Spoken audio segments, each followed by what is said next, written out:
Oh, nice. Nice. It's all where the bud man. What's going on, everybody? Good morning, Ots. What's up, Absolute Finds? Hey, High Plains Flipper, Full-Time Flippers podcast. What's going on? Full-time flippers. We got Jimmy in the house today. I think Eric's out today, and then Tim's gonna be joining. He's on vacation. Oh yeah, he is on vacation. So, how's your been picking going? I've been seeing some videos. Picking's been amazing. Picking out here has been crazy good. Yeah. Yeah. And this last weekend was just too good. Too good. That's awesome.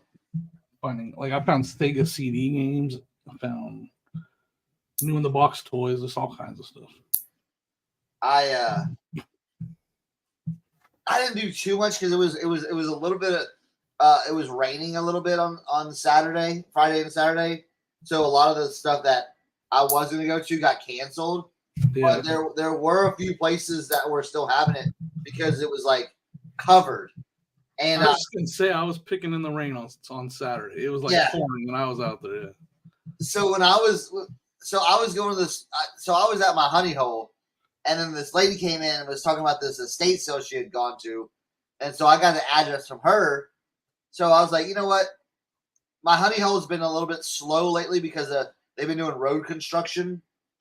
So I was like, all right, you know what, I'm gonna dip out of here. I'm gonna go down the road where this lady was, go see what's up with this. So I'm going there. All of a sudden, I see this other sign, and I'm like, let's go check this out because this is closer. Let's just go, on the way. Let's go check this out.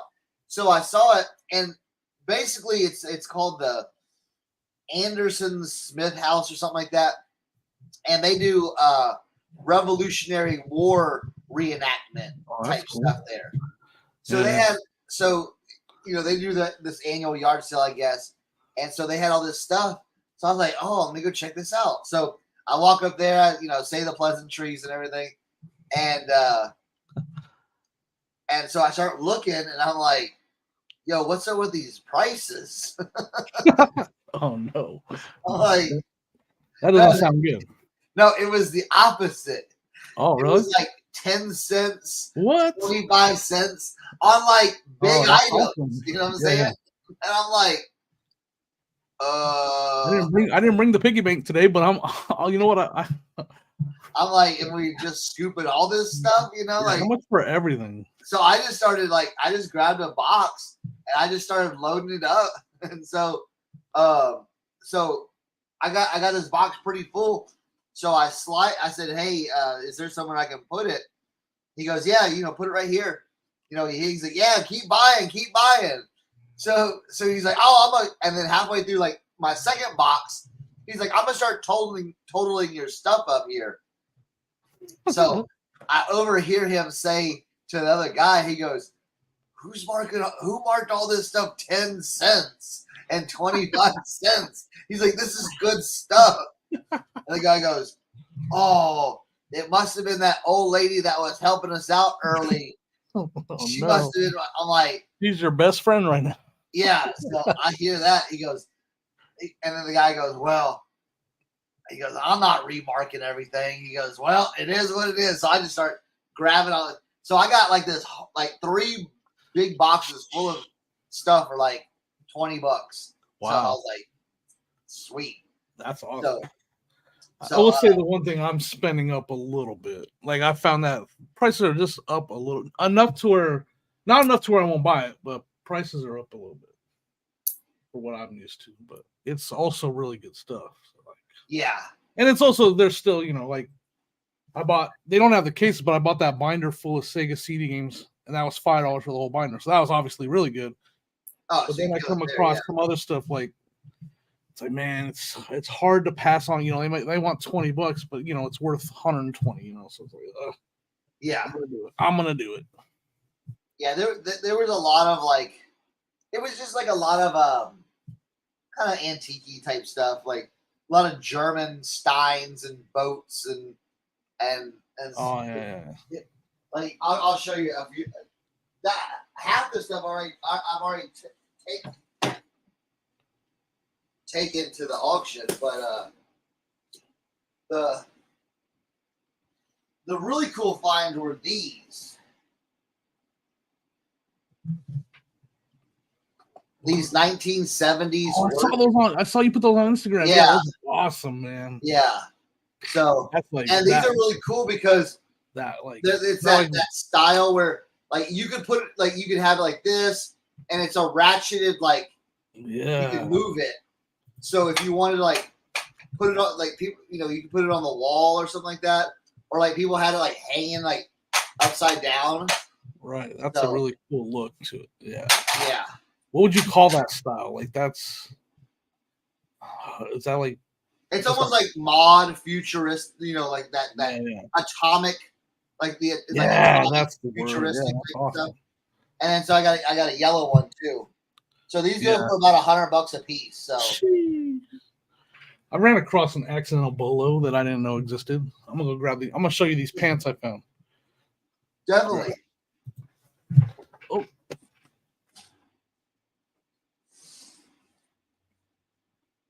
Yeah, I took I had it on my Instagram, like that haul.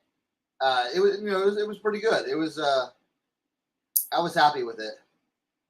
So, and then the estate sale that I went to was I took a chance on some watches.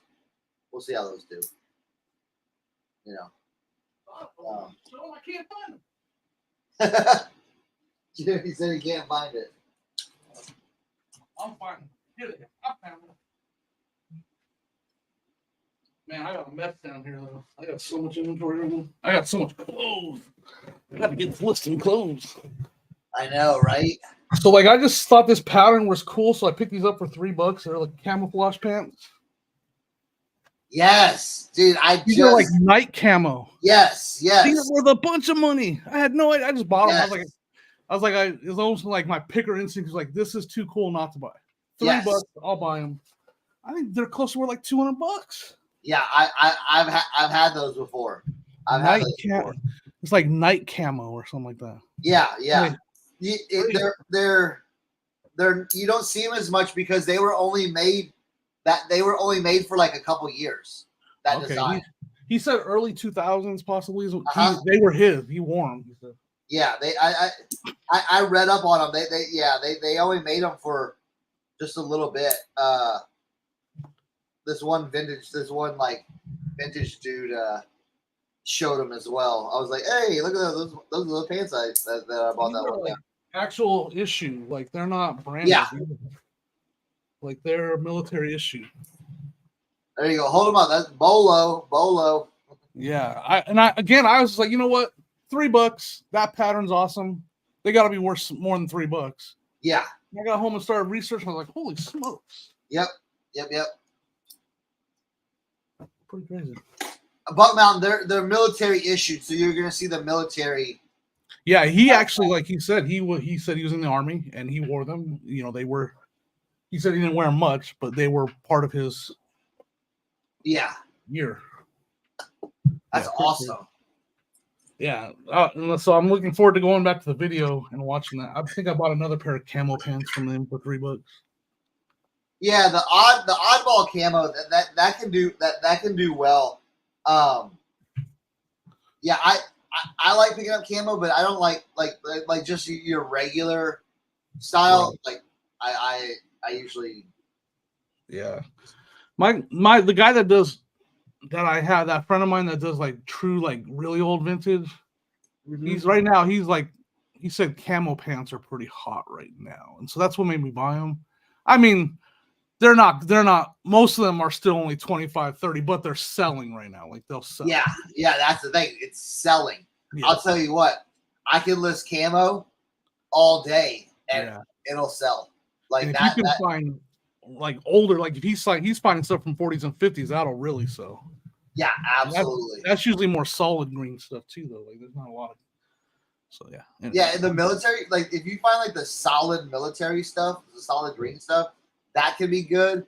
And yeah, the pants, like man, they're like if you find a pair of like the World War II, what they call monkey pants, if you find those, Yeah, he said the fields, the people, the stuff, not like uniforms. He's like the stuff they were wearing in the trenches and in the field. Like that's the stuff that's super hot right now.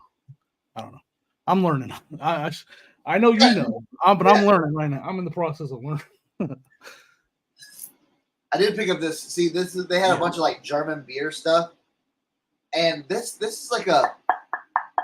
It sounds like a ceramic or porcelain sign. Yeah. So, and it's got some weight to it. Two-sided? Too. Yeah, it's two-sided. Yeah. So it's like a hanger. That's like one that would hang right out. Yeah.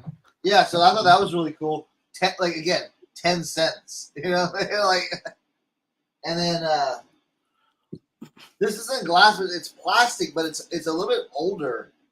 It's some beer, like a beer hanging sign. Looks like a stained glass almost. So. And this is some of the stuff out of the $20 stuff that I kept because I took the rest of to the auction.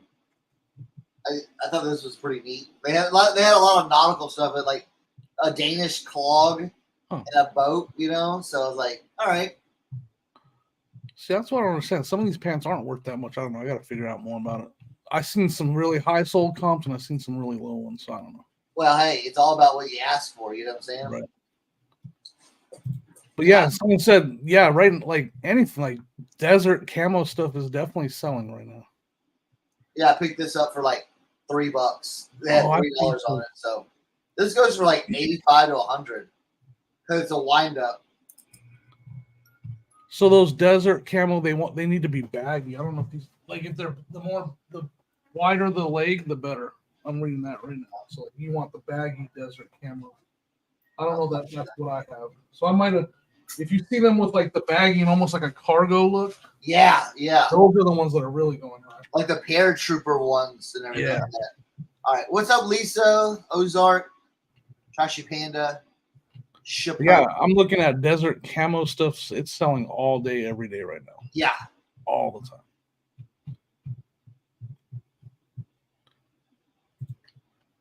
And I got this one piece. I don't know if it was handmade, but it's like this, like pewter dog. Oh wow! So it looks like it's like, it's not like cast. You know what I mean? Like, no, it's like, and it's got some weight to it. It's about like, it's probably like 3 or 4 pounds. I just don't know how to like. I don't know. It doesn't have any markings or anything like that. So. Yeah, that's interesting. That's an interesting piece. But again, when you see like 10 cents, 25 cents on some of it's like, what do? You know, like you're like, I don't need that. Yeah, I think this was like 25 cents. This duck. Like again, it's just like I'm like I'm gonna fill this bucket. They had they had all these like little ships and everything like that.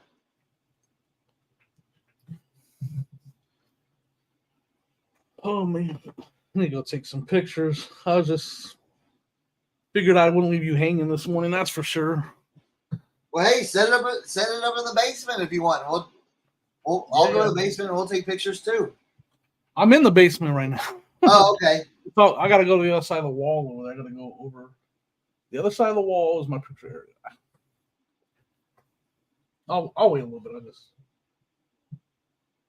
It's all right. I was gonna put up the old Vendoo crosslister and start crosslisting some stuff. I'm still not doing that. I'm terrible. You're not on a crosslister yet? No, I mean, I should, but I don't. If is the silver? No, it's not hammered. I don't know if it's. Yeah, it's almost like it looks like it was.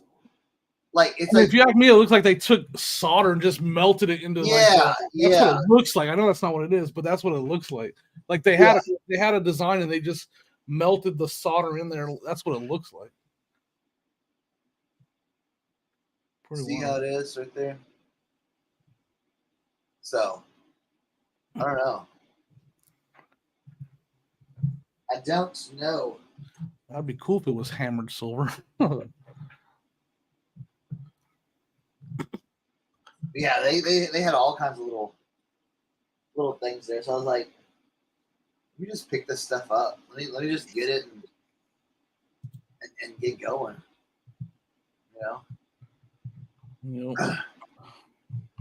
But yeah, Jimmy, if you want to go take pictures, yeah, I'm gonna do some Vendooing. So answering questions, showing Vendoo. Yeah, I'll go snag a couple just so I have something to do while I'm sitting here. I was it's brag time right now. I was rearranging my collection I just bought. Oh, there we go. See all this? Ooh, son of a went a little crazy over the weekend. Transformers? Yeah. Got some stuff in the box finally. Ooh. Be excited about. I spent up. This was a buy for me, so I spent up, but I didn't pay anywhere near what they're worth, but I still spent up. Yeah. All right, I'm gonna go. I'll be right back. All right.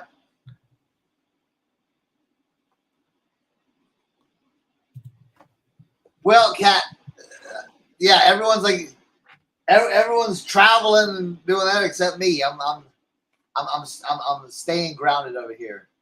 We'll do some Vendoo today. So y'all can see the Vendoo. I listed some T-shirts. So, oh wait, hold on. What's sold? Let's see. We got some sold items. Yes. These are the items that have sold.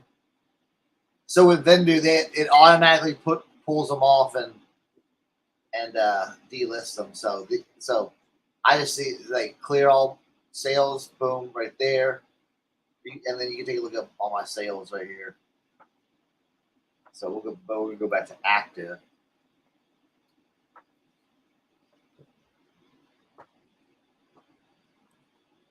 Boom.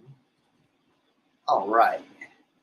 Yeah, Tim's in California. I think OBX is in Philly, and then Leroy's still away for right now. Let's get a little vintage echo. I mean, I'd be doing this anyway. Do some Poshmark.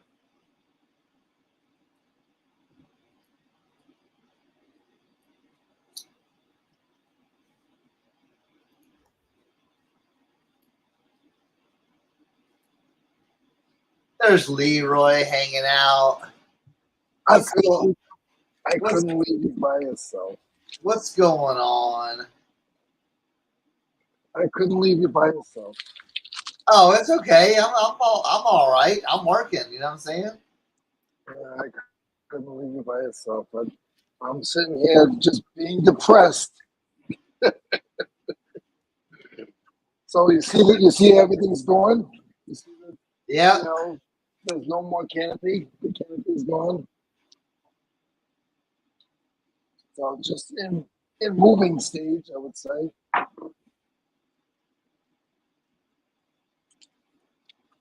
Yep.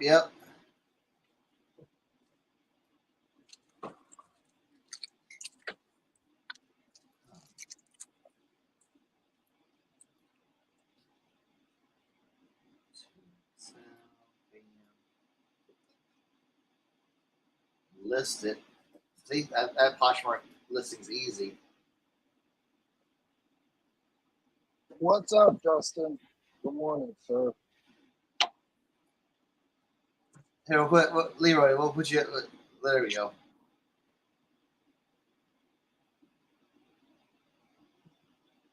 I got no light and stuff, guys. I can try to put light. There's no light now. Hey, you're fine. We can see you, Leroy. We can see you. We can hear you. Everyone's saying, "Hey, how's it going?"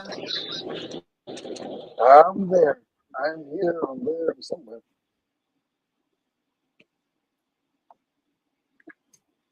Leroy's just getting his stuff arranged. Yeah, today I'm going through my bins and getting stuff ready for the flea market. I shut my eBay store down yesterday, so Oh yeah. yeah. So I have no items there.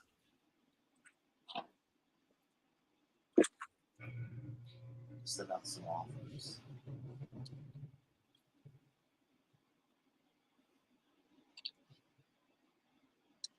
Send those out. I'm just sending out some offers right now.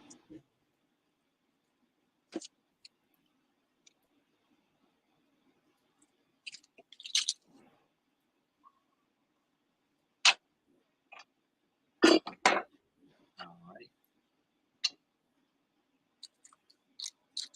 See if we can get some sales charged up, you know? Mhm.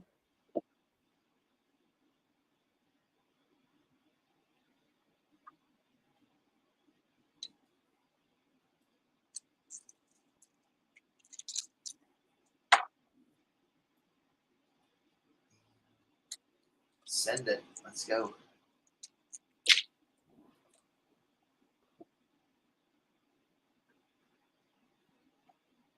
Thanks, 540 flips.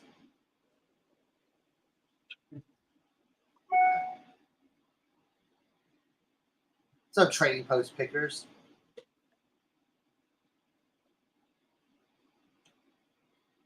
Thank you. Oh.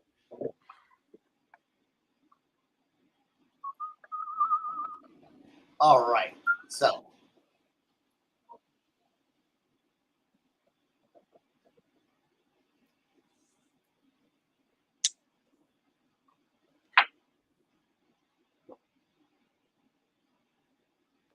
all right, we're cross-listed. So we got that cross-listed. So we can just double check it real quick. Boom, right here, Poshmark. We see it cross-listed. Fantastic. So we'll come back over here. And we'll put this on Grail.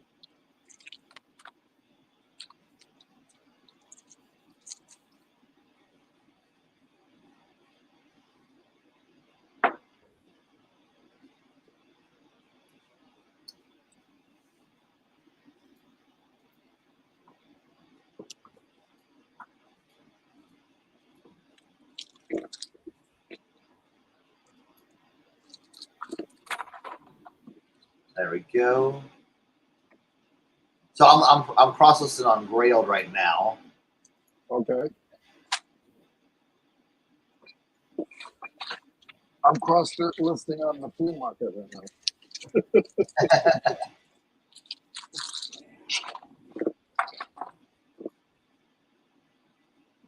Did you do a flea market this weekend? I don't remember.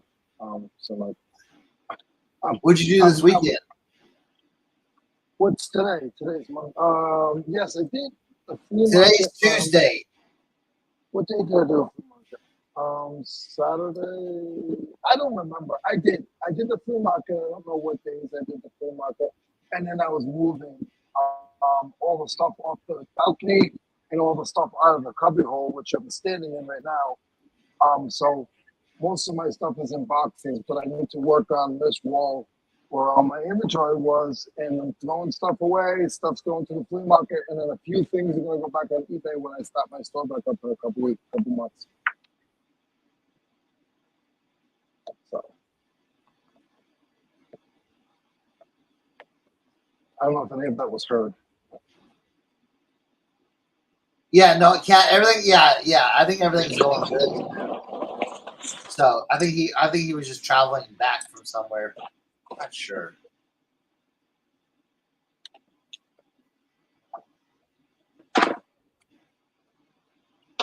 Right?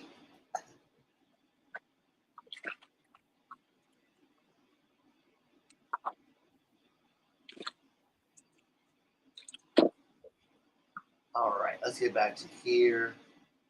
All right, so we got our item listed on Grailed, and we'll see what that looks like.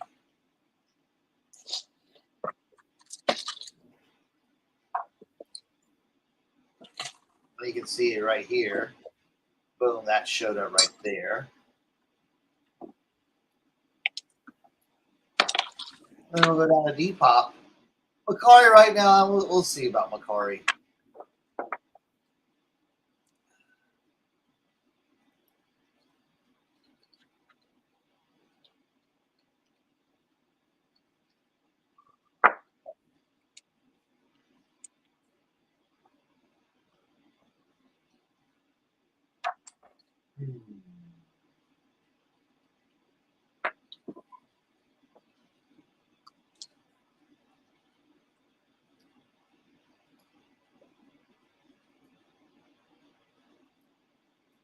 All right. Got some picture.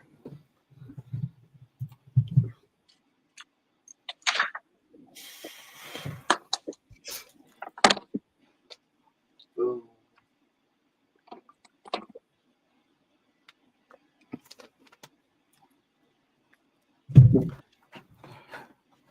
You guys got me using that leather lotion like crazy.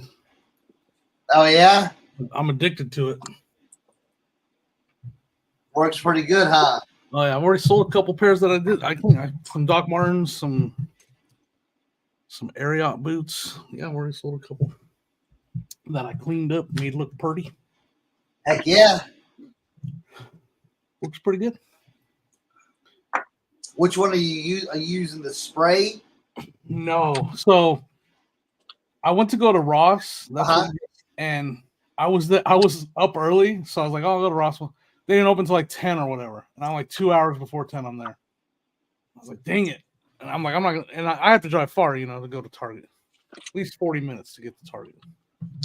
And so I'm like, I don't want to drive back and come back. So I was like, I'm gonna run into Target and see what they got. And they had like an actual lotion. It works really good though. Okay, awesome. I think it's kiwi. I think maybe. I paid more than I would have at Ross, but I was like, I'm not going home without any. I got all these boots I got to do. Right. Go get it. It's like just like a little lotion bottle, and like, I don't know, it works really good. That's awesome. That's what you need.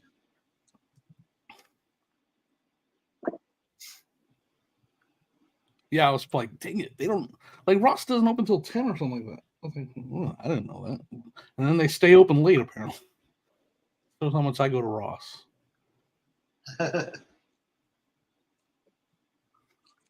Went to Ross's play this weekend.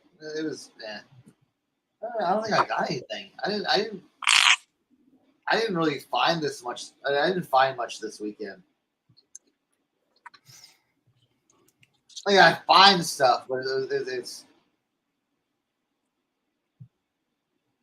It was like a lot of bread and butter stuff. Yeah. I'm learning how to pick out here in Ohio way better now. I'm getting way better at it. And I just know to hit these citywide sales that are like smaller towns. They call them city sales, even though they're small towns. Like community and small town sales. Man. Like rural, small town, citywide sales are amazing. And that's all I've been doing. Like every weekend, that's all I look for now. Like I'm not going down to Columbus anymore. Like, don't need to. Yeah. I'm looking for these rural town citywide sales, and they have been nothing short of amazing. Like it's just been amazing picking for what I'm looking for sure. Yeah. That's kind of like what we discussed. It's like sometimes it's about kind of branching out and going, all right, let's do something a little bit different. Let's switch it up a little bit, and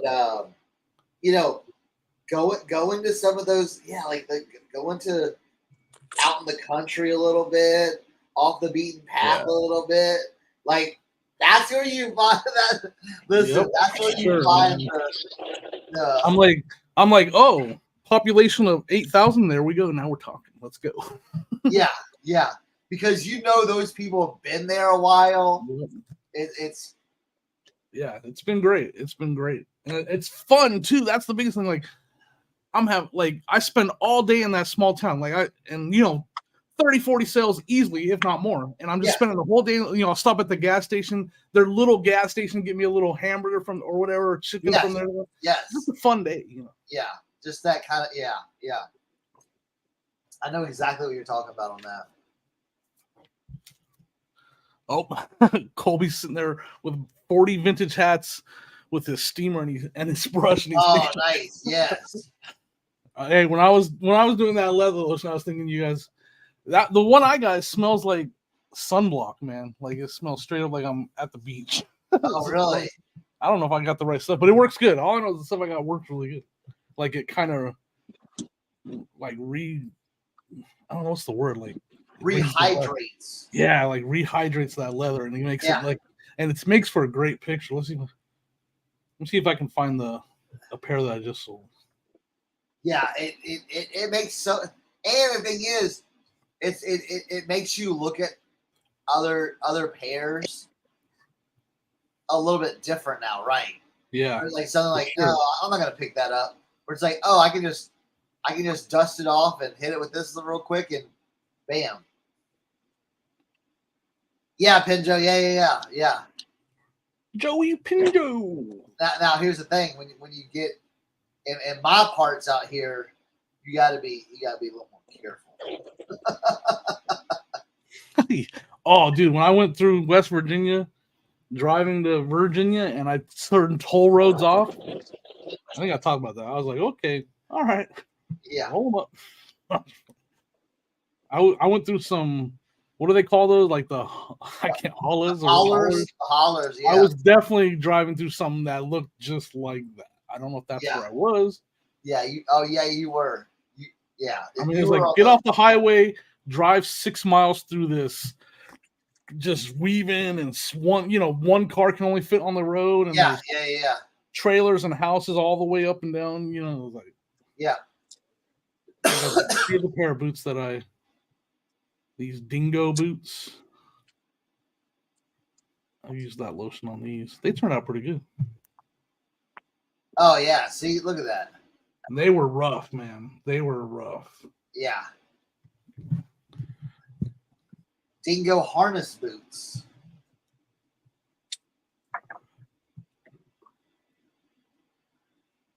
I'm lucky there was a road. That's 100% right. Like, it was definitely one of those ones where if you came to another car, you both had to stop and like just kind of like lean on the edge and See, I'm not in those parts. Leroy, what's up, man? Leroy over there working. Yeah. Trying not to think about it.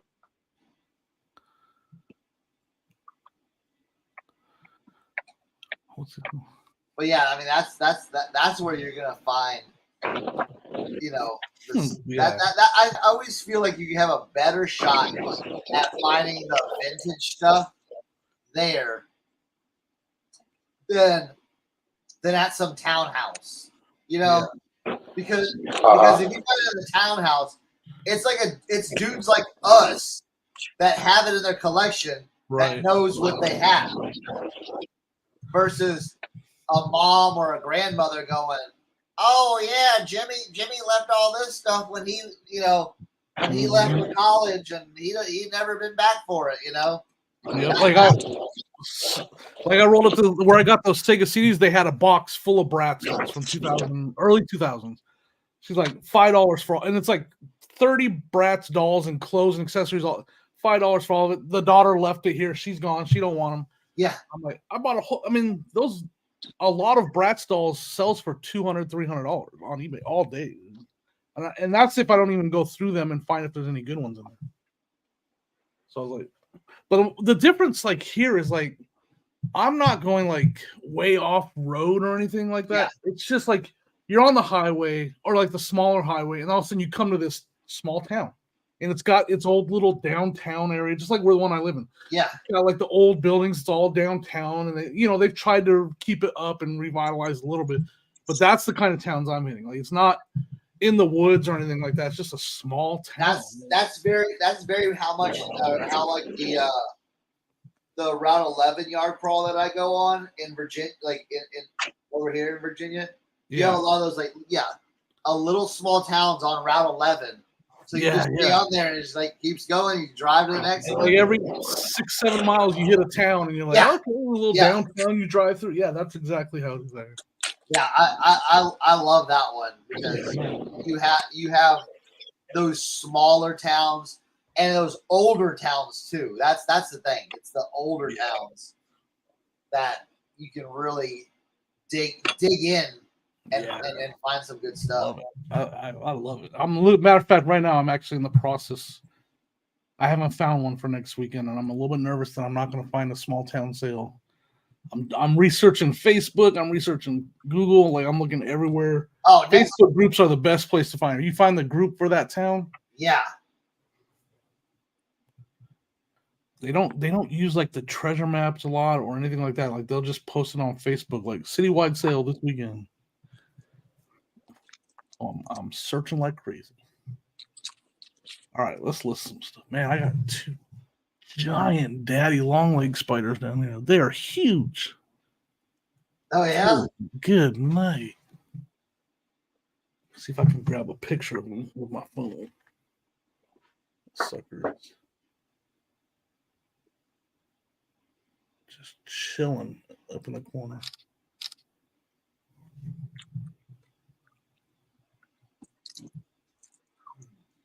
Look at that guy. He's way in the corner, but look at him. Yeah, you should see here when we take it on the walls. There's those red, those ones with black widows. I don't miss black widows. Yeah. Oh, they're out here because we're tearing down walls and stuff. Guys, I just want to say thank you to everybody who's been supporting me. Some of you guys behind the scenes that you don't even know have been messaging me, making sure I'm good. It's a little tough for me right now. I'm a big baby, I guess.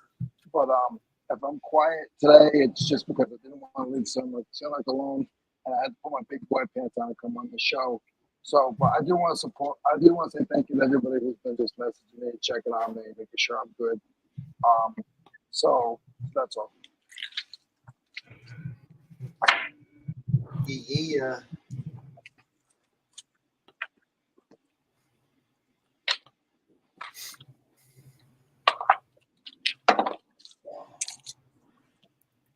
Let me go grab some stuff. Sure.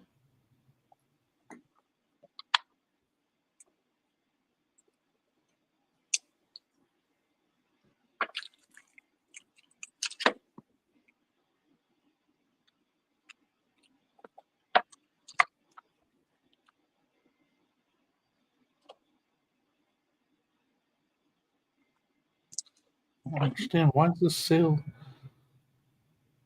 Why did they post this on?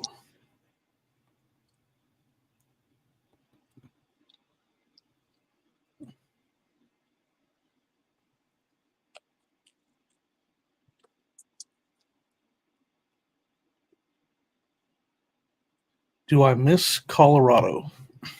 Parts of it I do. There's things I miss, but I don't miss the cost of living. I think I've joked about that a couple times. I miss some friends. I miss my team, the Broncos. Miss going to watch Broncos games. I miss the summer weather. It didn't snow here at all compared to Denver. Like this, we got like 3 dustings, and then Denver gets dumped on. So I don't miss that at all. But I don't like the humidity here that much. What's up, Kevin? Hey. Can you hear me? Yes, sir. Yes, sir. I heard y'all talking about rural yard sales, and I'm like, I got to get in on this conversation. Crazy. I love it. We talked about that on the podcast last night. It's like, man, you could go to 50 sales in one place, or you could go to 14 over here in the middle of nowhere and find way more. Yeah. Yep. What's up, Kevin? What's going on, my friend? The 2 boys that didn't show up, Leroy and Chernock, I'll never forgive you. Never forgive you. Hey. I'm teasing, man. I'm teasing. I couldn't afford it. Leroy eating my food, man. I couldn't afford that. Tim was eating everything in sight. And he's the smallest one. Dude, he sends a picture. Did he send you all any pictures from California? He's like taking pictures in front of Del Taco trying to tick me off. Sheesh. Del Taco, huh? I'm not a fan. Not a fan? Get out of here. I'm not a fan of Del Taco.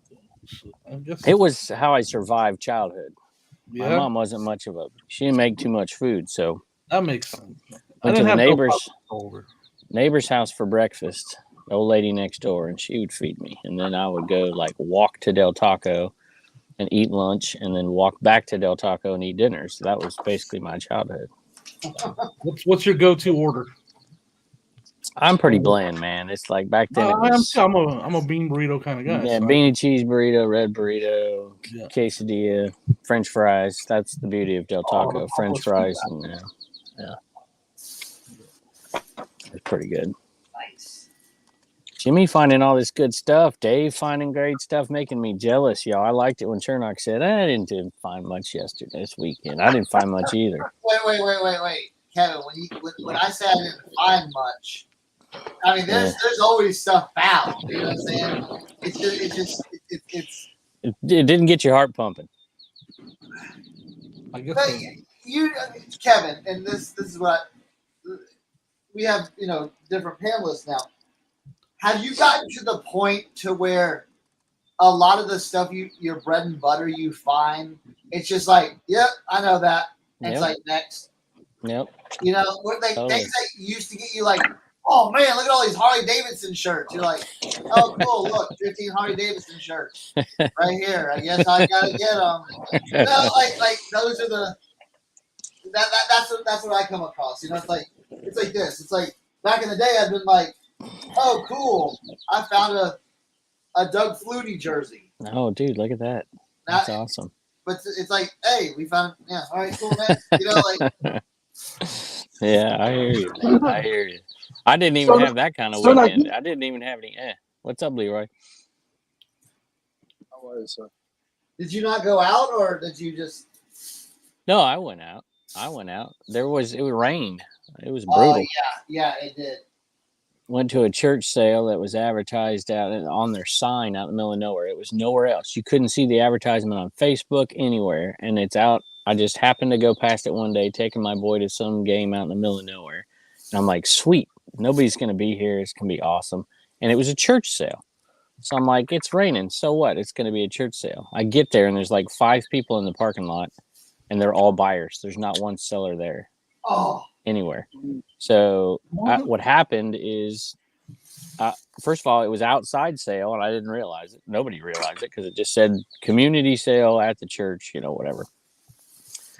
And so one seller pulled up later and it's like, yeah. And then they called and they're like, no, it's canceled. I'm like, well, great.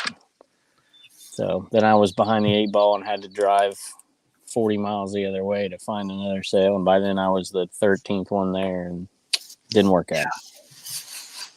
So, oh, well. But Jimmy, man, makes me, I'm going to come up there next week. I'll show you my best find. I didn't even talk about my best find, but that's top secret stuff. And just rub it in. Go ahead. I'll be back. Kevin, if it makes you feel any better, Kevin, I delisted my whole store and I'm pricing everything for the flea market so I can downsize. Yeah, I understand, man. I know you're going through it too. It's tough, but hey, just think about when it's all over, it's all said and done, and you get to restructure and redo everything the way you want it. And that's how I'm getting at right now. I'm just trying to be like, you know what? We've been doing this for a long time. You know how to get the stuff again. Yeah, exactly. It's right there. Yeah. And I'd rather sell it for $1 or $2 what I paid for it than give it to an auction. My kind of stuff I can't bring to an auction house because they're going to give me $5 a box for it. I'd rather get 50 cents to $1 at the flea market. Yeah. I hear you. I don't blame you. Full transparency here. A friend of mine was at the same community sale, and they bought this for cheap, and then I bought it from them. So it wasn't my find. They found it, but I bought it. Yeah. Was it Death Pile Picker that found it and gave it to you? Hey, look at that. Oh, shut up. That's not sealed, is it? No, I wish. Oh gosh, well, it looked like it was glossy. I'm like, wait a minute. But it's complete. How much? 300? And not quite. 250, 200? 200-ish. Mm-hmm. The game's down in the. I have it's got the manual and everything in there, and I got the game down in the box. I got that one complete in the box. How much you rip your buddy off for? I'm not telling you because I did spend up. Oh, I'd be ashamed if I didn't spend up. So that's it. Look at that. Yeah, but you get torn up in your videos. Well, Mario Party 2 has has the manual for my Mario Party 2. Jeez. We got No Mercy. You know the boxes aren't meant, but we got No Mercy in the box. Nice.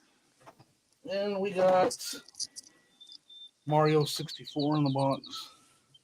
I gotta part these all together. They're all complete though. And then this one's pretty cool too. Oh wow, Pokemon Stadium. And that's complete. It doesn't have the cardboard insert, but it's complete. Holy moly, dude. And then just a bag full of games. So why'd your buddy say? And he found all that stuff and sold it to Yeah, you in one lot? What, did he need cash? They don't sell on eBay as almost at all and nearly as much as I do. Dude. They got all this for $100. Just put them on the payroll, dude. Just And get them to call you all the time. They got it for 100 and I tripled it. And you're gonna make $1,000 off of it. And I got a GameCube and 2 games on that too. Dude. Oh man. But I didn't find it. They found it. Yeah. It wasn't my pick. You know, you found it in their car. Yeah. Did you catch up to them later and they showed it to you, or were they like? Yeah, because we were at the same community sale, and then I was talking to them. They were like, "I'm shaking! Look at what I just found!" And they sent me a video, and I was like, "What?" And I said, "I'll triple your money right now." And then we made it like messaging. Then we met up at the bins later, and we did a deal. That's awesome. Dude, that's so cool. Knowing people, man, knowing people is underrated, and it's also overrated depending on who they are. You're saying that right in front of me, Kevin. You're saying that right in front. No, I was talking about Dave and Carrie. That's all. That's all. Jimmy, would you like me to send them a copy of this video or no?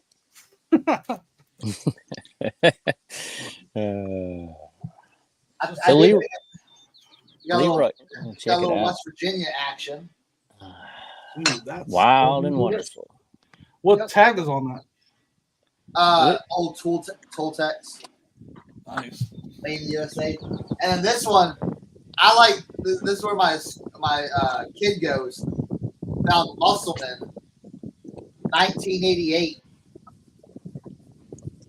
shirt or sweatshirt. Back by popular demand.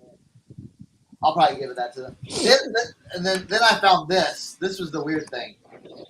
Okay, so if you sold this at the thrift, you'd be like, "Yo," I was like, "Oh, it's Woolrich." I was like, "Oh, it's Woolrich," and then I was like, "Oh, it's some kind of like thing that goes on a jacket," and it's like, and then I put it together, and I'm like, "Wait a minute." It goes on a dog. Yeah, that's it, dude. That's what I just figured out. It's for a dog. Look. What did you think it was? Hand warmer? No, I thought it was like a hood type thing. You know what I'm saying? Like it's for the dogs. Go ahead, Kevin. Kevin's got. I just wanted to know, Leroy, what your time frame is for all this. Are you looking at like months on end, or like 1 month, or what? I'm hoping to get my start back up and going by July. Okay. Well, you missed 2 crappy months. That's good. Yeah, I'm hoping. I'm still moving out of here. I got to be out of here by the 5th, and then the new place. I got to help build up my new place for me to fit in it. So we got to make another loft. So I'll be making a loft. I'm gonna have less square footage, but it's gonna be better because my downstairs is 15 by 15, and then I'll be able to put air and heat in it. And then my upstairs will be a loft, but it will be 16 by 25. And I'm just gonna make it all fit.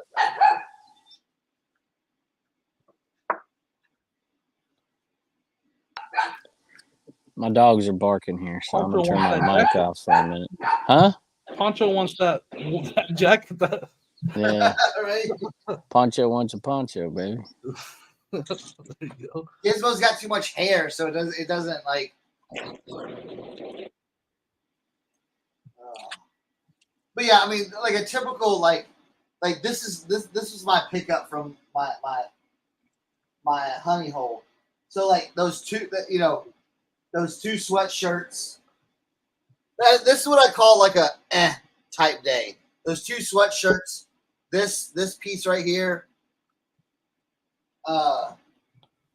This sailor's jacket here.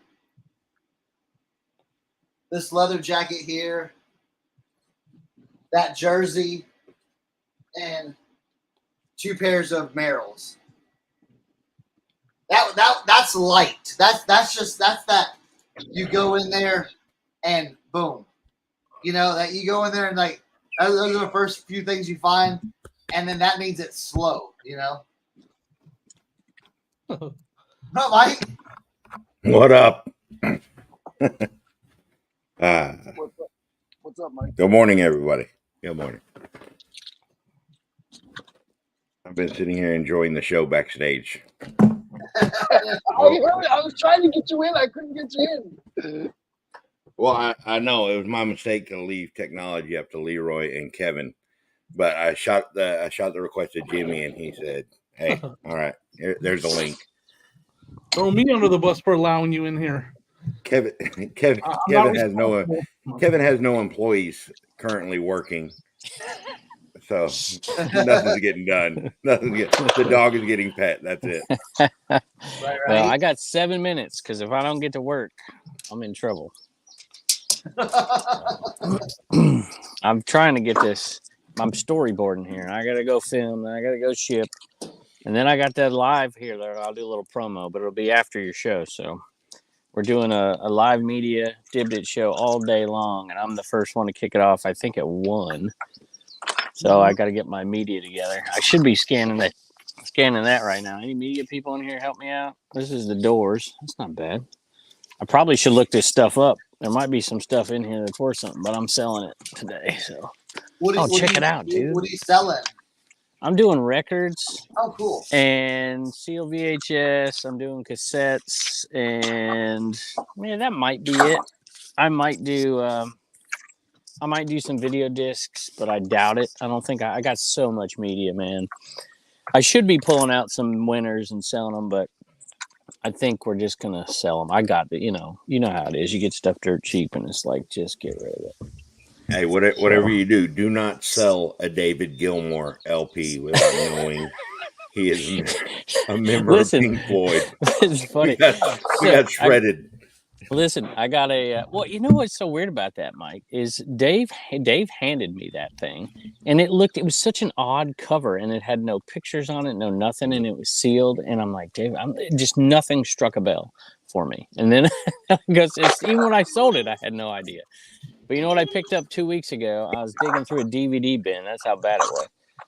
And I pull out a Blu-ray, David Gilmour live concert Blu-ray in the plastic, and I mean for $1, and it sold for $40 before the day was over. I'm like, sweet. So I made a joke about it. Yeah. I sold your shoes. I even sent them a message like, "Hey, I'm recording in the garage." And they're like, "Let's open the garage." Oh, apparently, he got the message. I sold the pair of shoes you bought me, Mike. The New Balance. Oh, the 900s. They got listed already. I didn't know they got listed with the calculators. Yeah, they got Wait, sold. shoes sell? Not when I buy them. I don't know. You pick up. I just know pick up the New Balance 9 something or others, and Hokas and On Clouds, and as long as they do that, like, all right, yeah, so be it. It I don't know sells. who finds hokas, man. There ain't no such thing as a hoka in Virginia, I don't think. Oh Dude, yeah. Nope. I Not here. was watching Rod's video. And it was crazy because it was me and Dave. We were down at Florida Plus, Florida. Me and Dave were riding together, and Rod was going separate. Exposing himself to little kids by his truck. Oh God. And What? Remember, this is Eric's show too. You got to behave like Eric was here. Yes. oh, I mean, I figured that's fine. He was peeing in public. He wasn't exposing himself. But I see him at this yard sale, like picking up hokas and on clouds, some golf clubs, and in the background, I see this $800 coffee pot that I end up buying. Well, I buy this thing it goes for like $400 or $500. I buy it for $40. Unfortunately, it's sitting in my kitchen right now, and my wife has taken it. But yeah, I know to look for enclaves and hokas, and he grabbed like 3 or 4 pair, I think. And it's funny that you see what you miss out on, even when there's other people in your group. But then you're able to go behind and like pick behind them and find that kind of money. And he left a Callaway bag, like a nice Callaway bag for $15. One that I happened to pay like $175 for, like a month before. Yeah, how do you do that? Just, I can't do it. I can't buy something I know I'm going to find. I just can't do it. well, Yeah, that's how I am. I'm like, eventually it'll show up at my honey hole. yeah, well, Unless you need it right then. what was even worse is I actually went out to my shed because I was in Georgia at the time. And when we were moving out, I'd moved some boxes and there was like a brand new Callaway golf bag, like tucked in the corner. I was like, I had one. Oh my God. Oh, but I needed a new one. I got a new driver, need a new golf bag. I'm changing the game. I just sold a. Oh, you weren't there that year, Chernock, I don't think. When I got that crazy vintage buy at 127. Mm-mm. No, I don't think you were there that year. It was nuts. But I just sold something from that, man. It's been 2 years. 2 years. Still selling stuff off from that dumb tail. Oh Crazy. yeah. University of Tennessee. Kind of free. Take me to Yeah, Joel. Yeah. Sometimes you walk through the first time and you're like, man, you get that feeling like, man, there might be more stuff here than I realized. And you take that second look around, and you're like, yep. That's how I did this weekend at that spot. That everything was 10 cents and 25 cents. I went back there again. And I'm like, oh, grab this. Prices grab are this, that grab low. this. You gotta. I felt bad too. So what? So No, you didn't. It was like $18, and I just said round it up to 20. I couldn't even get to $20. And you're friends with Tim? Tim would disown me if he saw me do that, I think. I said round it up. Y'all did good. I mean, again, these clocks right here sell for $100. Are those metal? No, they're plastic. Daggone, those look nice. 1970s. Yeah, somebody like that put it in their Japan apartment. movement. Yeah. Should we openly critique somebody's shipping? All right, that's what I have. It's been roll over twice. What's in it? And it's from Carrie, so it's something smaller than this shipped in a bag like this. So we don't know. I don't know. I don't Listen, I'm just ever. gonna say right now that I would not say anything bad about Dawn because she would take you down. Yeah, I was gonna say Dawn packed that, so it looks great to me.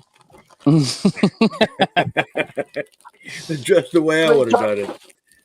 Good job, I Dawn. know, but Keep it's up the good crazy work. because I don't remember supporting Carrie at all, ever. Oh wait, I did during the nameless shout out, like saying hello to everybody else except for people buying from him. Jimmy sitting right next to me, Joe sitting right next to me. And what did I do? I bought this dumb thing. all this just to get my name mentioned. And he's like, "Oh, hi, Joe. Hi, Timmy." Kevin's sitting over there like, "They really didn't say anything." What is that from? Carrie dibbed it. We did a plush day. Yeah, but what is that plush from though? He doesn't know. He got no idea. Hold He's up gonna again. give it to his dogs.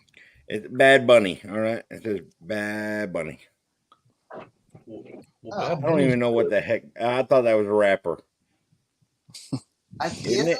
Yeah. Yeah, I mean some of his. Hey, Like, aren't speaking Bad of, Bunny Crocs worth a lot of money? His shoes, those Croc shoes that he has. hey, if Well, anybody I can tell you this: if this was on a Dibbed It and Don was associated with it, this ain't worth anything. Because it would have been sold elsewhere. Like Don would have made $40 somewhere else. Hey, speaking of rappers, J Ride he came up with just a ton of CDs, like rap CDs, and he's selling them today. I'm gonna see if I can get some of that stuff. Some of that stuff is freaking great. You ever come across that stuff up there, Chernock? Old rap CDs? I bet you do. I could see that being a good spot for the old stuff. I did a whatnot a couple years ago and sold a bunch of that stuff. So yeah. Oh, Mike's got some videos. Yeah, see, he's got Bad Bunny Crocs, Bolo. Yeah, that's a Bad Bunny heart plush. Probably like $20. He won't sell it. Really? It's the first thing on the list. I'm going to do it today, right now. Yeah, run. I'm not even going to use Photoroom. I'm just going to put y'all live in the background of my picture. Hey, Mike, remember being in Georgia on that day that was rainy, that Saturday? And the private pick thingy, yeah. No. Where we go to that huge, like, in the middle of a park area or something, and you two go to the right, and you go to the only place in the whole place that has anything that's worth it, and I, like, scour the rest of the entire place and find nothing. Remember that one? You got the bobbleheads and the golf clubs. Yeah, I just sold the golf club, $60 plus shipping. Yeah. The junior set, the junior set, one junior set, right. $60. I got them for $5. You got 2 or 3 of them there? 2. Very cool. Yeah. Let me check my eBay, see what I sold. Nothing today. I hear you. Well, you got Leroy beat. Actually, you're tied. Actually, I sold that other lot of Mega Blocks Constructs Call of Duty, like little minifigures. Dude, those do good. Yeah, I'll tell you like how I came across those, because I sold the Call of Duty and then I sold a Halo set also. And it's crazy because I didn't even know, but when people ask me what is a modern toy that sells well, I always say Mega Blocks video game stuff like Halo and Call of Duty. That stuff sells, man. Yeah, so there was a teenager. Yep. Like all those were inside of this. It was in like just an open cardboard box, but that's all Lego minifigures. So I sorted them out to like their hair, their helmets. There's another one that is like all the accessories, little weapons and stuff. But I looked in there and I was like, okay, well, I separated the Halo and the other stuff. And I was going to just lot up all the Legos and run it on Whatnot or Dibbed It. And freaking, I kid you not. I look at one of them because it has like a little clown with holding some balloon animals. I'm like, that was just $50, 40 or 50. And I was like, all right, well, that goes out the window. I shot another one and it was like a $30 one. Go ahead, Tim. Go ahead. I want to look at my old stomping ground. Where are you at, brother? I'm in right now I'm in Escondido. Okay. Yeah, I know where Escondido is. He ain't never been down there. That's too south for him. That's Mike's old stomping grounds. You have Del Taco for breakfast? Not for breakfast, no. Josie's making plantains and eggs right now. Plantains and eggs. Nice. Just say bananas. Where are you from? Where are you from originally? From Kevin? Thank you, Mike. Thank you, Yeah, Mike. I'm northwest of there. Like where? So San Bernardino County, Ukaipa, little place called Ukaipa. Okay. It's kind of like in between, like, I don't know how to describe it. It's east of Palm Springs, it's south of Big Bear, about an hour and a half In from the LA. non-important land. Yeah. Once you go past the big Redlands, like houses people on the just stop hills. caring. It's the perfect place to grow up and the perfect place to move away from. That's the way I figure it. Oh, I know that. I know what that's like. But yeah, Apparently had a. Never It's mind. I'm nice. not gonna say that. What's Look. going on? What's up, fellas? Everybody's here. What's up, bro? What's up, Man, Rod? look at this. Who needs Eric? Who's Eric? Get out of here, dude. This is what I need. Let's though, for the let's back. just celebrate that for the moment. I'm Shadow Stevens. Okay. I'm just This is gonna what be I the need center for the square. back of the Alright? house, dude. Look at this thing. Yeah, That tiny home? dude, you could just get one of those and move it right next to my shed. You could live here and pick in real country where you don't have to, worry about where your packages are on your front porch. Exactly. Endless can't afford supply it. of Walmart boxes, too. Tim would have no time to go picking because he'd just be busy packing glass. I will tell you Just eat all guys. Kevin's laugh all the Wow. I will tell you guys out here though, man. I went on Friday. I went yard selling. Saturday morning, I pulled up the yard sale map. There was 283 yard sales within 20 miles of where I was. It's because Oh, there's 7 million people, dude. Oh my god! Yeah, right?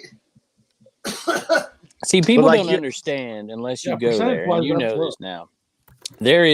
It's like Southern California is one giant city. The only thing that differentiates a city from a city is a sign. It's Yeah. all one giant city. Yes. Crazy. Yep. yeah. I saw Carrie briefly while I was out here. Sorry. You at the card show? Yeah, I went to the card show. How I was was gonna it? go to Burbank yesterday, but it was just like too much. It was just like a 2-hour drive, and I'm out here visiting family, so Yeah. I had to pass on Burbank. But I got a lot of good footage while I was out here. All these yard sales I went to. I picked up some boots, Cernock, Nice. some Danner Gore-Tex boots. Y'all, All I'm gonna say goodbye because I gotta get some stuff done, but I'll keep right, listening. Kevin. Thanks, y'all. Later. But What Kevin really meant was he's going to go yell at the kids because they're not working hard enough. Yeah. All right. I've got my listen. This is the first time I'm gonna have my kids for the summer. Like, their undivided attention. So I'm like working on ways to like, hey, we're gonna help dad, right? You know what I'm saying? Like, how do we get this? What kind of messaging do I need to put out to get them to be like? He's the Mary Poppins of resellers. I'll tell you what kind of messaging you need to put out. You need to put out just money, like $10 bills minimum. Yeah. My daughter used to do it for $1 a listing. She would do video games, and it's something simple because you can scan it and get sold comps. So I if you got anything like that, that's it. My younger one, my teenager, he's like, yeah, whatever. You know what I'm saying? So we'll see. That's what I've got coming up this summer for help. Hey, if you have to, just refer to Grams and Pops Instagram account, and they will teach you all about bussing and all the stuff you need to learn. Like they have the language barrier breakthrough or breakdown. Nice. Yes, that's. I've been putting hints in like, yeah, like every day we could be helping out with stuff and getting stuff cleaned up, and the garage, needs. I've got this plan in my head, so we'll see if it happens. We'll see if it happens. What's going on, Rod? How are you, sir? What's up, buddy? Just editing some videos this morning and going to get some listings done here in a little bit. Just finished listing my whatnot for tonight. Oh, nice. What are we doing on that? I'm on the Philly Flippers raid train tonight, so it's just going to be random stuff. Okay. It's more of a community sale for an hour. Just a bunch of ED stuff and then some, I don't know, a little bit of everything. Stop feeding your kids. Exactly what I was about to say. Kevin did tell me that he makes them work 12 hours before they can have their first meal. So Paul just went live on Whatnot Now. I will tell you, I'm still not used to West Coast time. oh yeah. Oh yeah, right. What time is it? It's 7 o'clock, right? 7 something, yeah.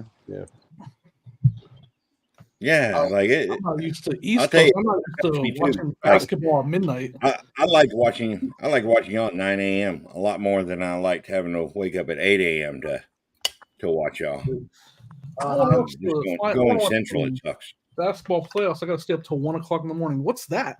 I know, right? I've never dealt with that in my life. All of a sudden, now I'm like trying to watch the Nuggets game. I'm like, it's 1 o'clock. What's Yeah. Wake up, Jimmy, that wake up sucks, Monday Night Jimmy. Football when it's like it's a super late game. It's like real close, and you fall asleep, and you wake up next morning. Like you stayed up all night long, and then you fell asleep in the last like 5 minutes of the game. Yeah. The worst. Yeah, those West I'm Coast getting games. used to it. And then waking up on Sunday morning, and I'm like, well, usually I'm watching games by now. I got 3 hours to wait. I know, right? What am I going to do for 3 hours before football?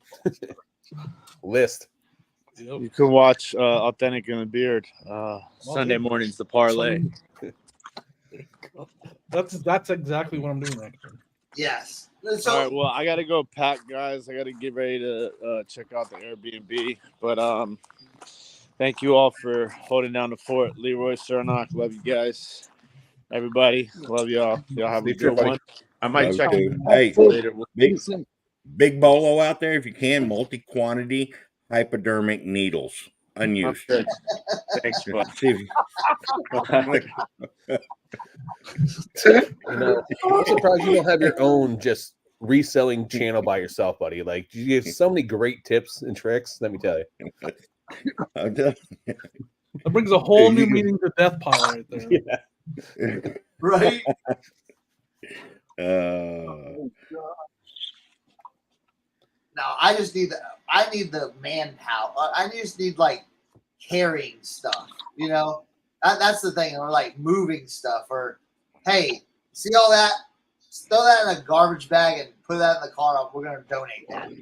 That's what I need help with. So I will tell you. So I've hired my mother-in-law to help me do some clothing listings because I love buying it. I love selling Yeah. it. I hate taking measurements. I hate taking photos of it. So I've been giving her a little like a tote at a time to just do. So I got like 100 drafts sitting there. And I will tell you, it makes such a difference. So once you start getting that help, and if it starts working out for you, when the summer ends, you're going to look because your business is going to start scaling. And then when the summer ends, you're going to start panicking. Like you don't know what to do at that point in time. So tread lightly. But I will tell you, it may start looking at other help because, I mean, it's the only way you're going to be able to grow. That's the thing. I've always thought about that for years, having someone just do photographs. Yeah. You know, and especially with like Photoroom now. Yep. You know, you can fix a lot of mistakes made by someone that may not, take as good as pictures, like Correct. as us, where it's like, oh, I can fix that in post, So it's so nice. I just have them set up the draft and I go in there and they'll miss keywords. I'll just throw a couple keywords in there and then do the pricing and then I'm good to go. So days I need to edit, days I want to go sourcing, or if someone calls me, hey, I got a private pick to go do, I don't have to worry about skipping my listings that day. Like I just keep them banked in there and then I use those as my reserves now going forward. It's actually worked out really well. Yeah. I've been thinking about like getting something like local, like in our development, put something where it's like, hey, because I know there's like a lot of stay at home moms and stuff where I can be like, hey, I'll dump you up, thing of clothes, go. Yeah, it's actually a really good idea. My own. Getting a little Getting a little gargly. All right, yeah. I thought it might be me. I think it was Leroy's. Leroy's connection sometimes makes us Gotcha. go. I like how we have live Leroy and fake Leroy still here. Oh yeah, but no, yeah, Rod. Yeah, you're right about that. I was thinking about just getting someone and hey, here's a hamper of stuff. Take pictures of it, and go. Yeah. So what I do is I just give her a tote at a time, and then she does. I mean, she works from home, so she has a job. So like she'll have downtime between meetings and stuff so she'll just knock out a couple things, and then I just, give her cash then for it. So it's worked out well. But honestly, I don't, because I have to pay her, I'm, my minimum item I'm going to list is going to be like 25 or $30. Like, I won't do anything less than that, just for the fact that it makes no sense, this time.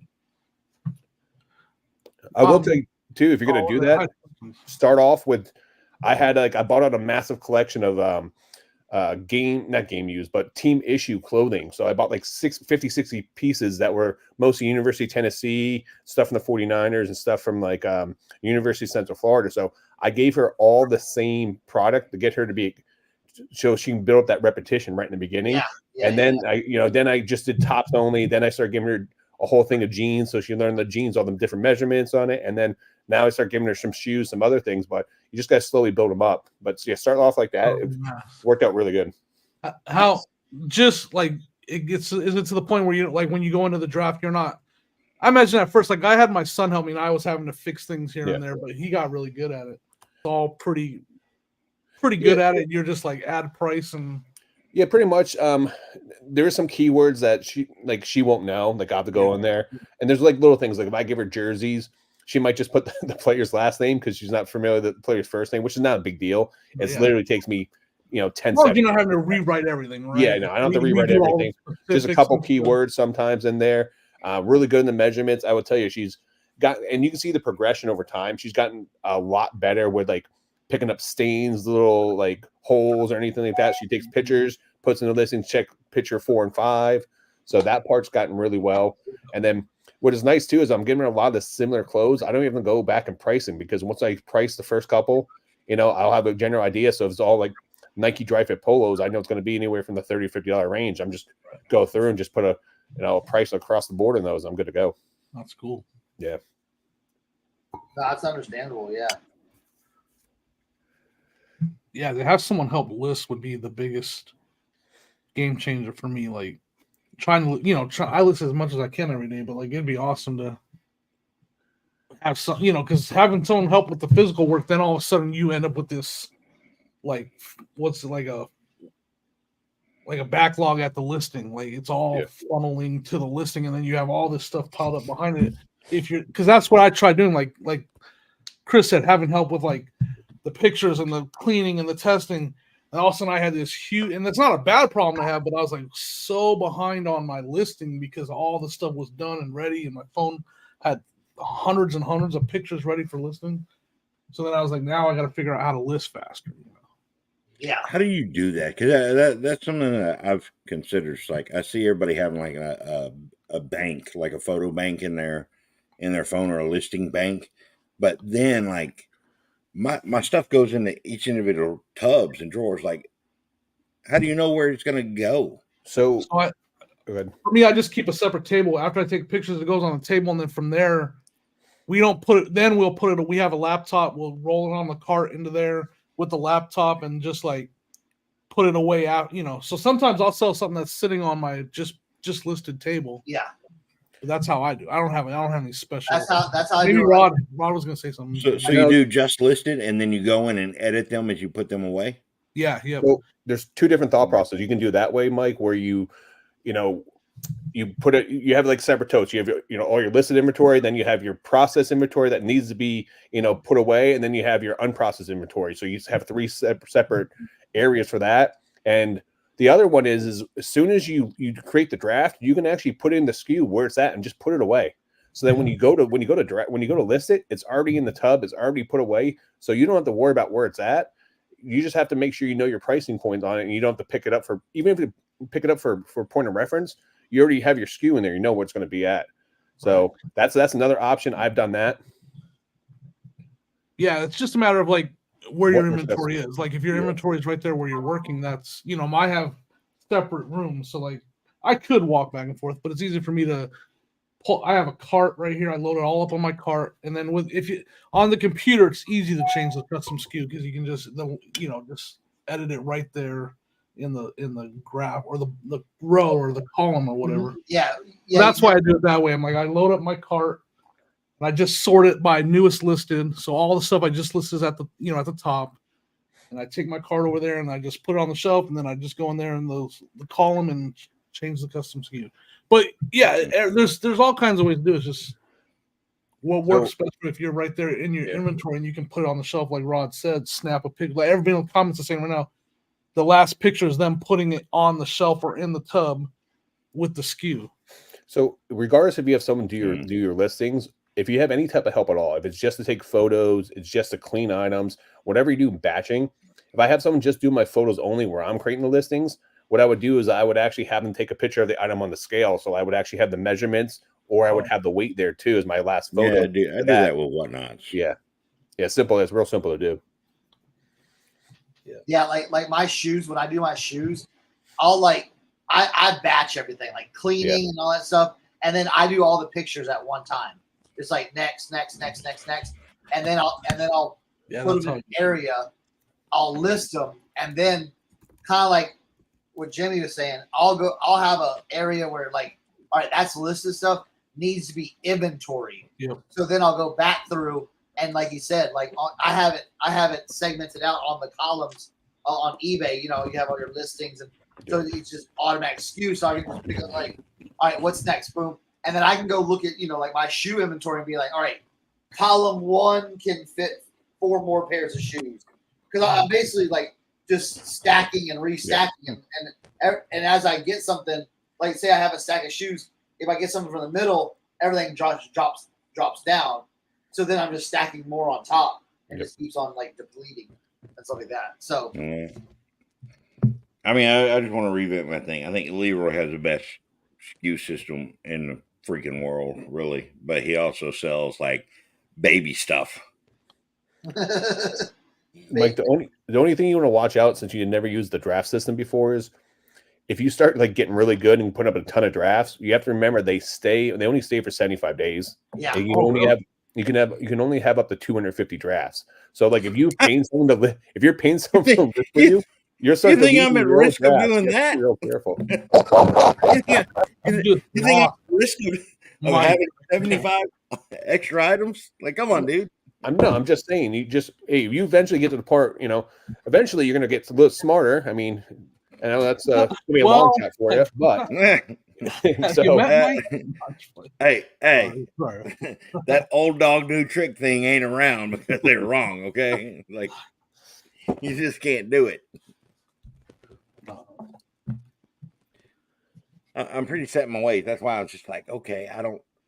That's why normally it's like one picture. You saw me. I did that stupid heart plush just out of principle because I said that I would put that up first. So I listed that heart plush and then I went and put it in the little A bin because that's where I have it listed. And doing it with the other stuff, like, I don't know. There's some other way that is more fluid to do it. And without having to go in and revise everything. Do you possibly know where it could go before you list it, or like as you're No, wherever it fits. I just got so what I do is a lot of the time I will take one bin. Like having moved down here, I've got all these bins of like unlisted inventory that were listed before, but the movers came and put like stuff from C and D into B, and now I just take the B one down and I'm like, okay, let's just get these back up. So I'll sell similar. I'll do one of those boxes a day, and then it's just listing all of the other stuff. I say one of those boxes a day. When I get a wild hair up my butt, I'll do that. But mainly it's like listing new stuff because I've got empty lateral files over there that have some stuff that need to go in it. I don't know. I'm trying to manage it, and that's why I like having the information on how y'all do it. Like if you're starting from scratch. That's why I, as we're talking, if you see me grabbing my totes, everything's delisted. Leroy sounds like I'm going to sound in 30 years after smoking. It burns. Leroy, check your microphone. Your microphone is bad. It's like the Scuzzlebutt episode. It's coming right for us. Kumbaya. Well, that's why Mike, don't feel bad. That's why like I want a lot of the basement cleaned up and kind of like put together that, to be able to streamline a lot more stuff. Yeah. Stuff comes in, process it, decide what we're gonna do with it. Are we gonna wholesale it? Are we gonna list it? Are we gonna take it to the auction? Like different things like that. Where it's like even like setting up my garage to where it's like, all right, anything I'm gonna take to the auction needs to go on a table in the garage, so I can, when it's time to take stuff to the auction, I can just put my garage up, load it up, and go instead of having it all over the house or over the basement going, oh well, this needs to be to the auction. Let me take this from the basement and go walk it all the way back upstairs. So just streamlining more things where. Like pair of boots comes in. All right, put them on this table right here, so they can get processed and get going instead of keep having a huge like. All right, throw this all over here, and we'll grab it as we need. It's just more getting things where it's like, all right, this needs to go here, this needs to go here, instead of like just having a. Yeah, That's a lot. Like I'm forcing myself. Like I'll go through a tub, and before like. I've got some shirts because I don't have like a flat leg layup out here. I need to go inside, and I'm going to have to do them if I want to list them. But I'll set those over in a tub. The Lego thing, because there's so many pieces in it and requires research, I set that over to the side. I wasn't going to sit there and waste my time doing all these Legos when I've got a floor cleaner that I bought in Florida that sells for $200 and something. I bought that Well, no, it wasn't 8. What's November? 7 months ago. About 7 months ago. A big old XL floor cleaner. And I never listed it. And I need to prioritize space and freedom of movement and then get into the tiddlywink kind of stuff. Yes. That freedom of movement is very important. Correct. Because it drives me nuts when I have stuff in my basement all over the floor, and I'm having to step over this and step over, but so I understand that. Yeah, I find myself end up at one point in time moving stuff around more often than actually doing work, and that's the worst. When you get to that point. So now what I've been doing is sure enough, because when I go sourcing, I actually have multiple containers, and I'll put in like this is going to be eBay listings, this is going to be whatnots right off the bat now. So I'm going to try to do that going forward. So then. I am a lot more organized for my live shows, and that way I can do more live shows in the future. Yeah. That's where that's kind of where I want to get at, where it's like it's just like, but this goes here, this goes here, this goes here, where it's not because it's taking over the living room, taking over the dining room. It's just like, all right, get it downstairs and get it processed, get it listed. Volume check. Oh, there you go, Leroy. There you go. Yeah. Okay. So, I want to butt in real quick. So like right now, my whole eBay store is down. I'm grabbing my totes. 90% of this stuff has been listed for about a year. Some of it 6 months. But what I'm doing is, I put all my store on sale. I put 50% off. Then I went 75% off. If it didn't sell on eBay for 75% off, which that's what's left, I have been set up. You guys can't see it, and I got a $5 bin, a $2 bin, a $1 bin. It's all going to the flea market. When I have my new shop, I'm starting fresh. I'll have probably about 300 items that are getting transferred. Not that I'll have to read, take pictures and stuff, but I have about 200, 300 items that I already have ready, and then all the rest of this crap is out. Like, I'm not playing with that. I don't know. I can't trust eBay enough to think that 75% off makes a difference. It's the same reason that like I can put something out there for $20, but you'll see the same thing sold for $30.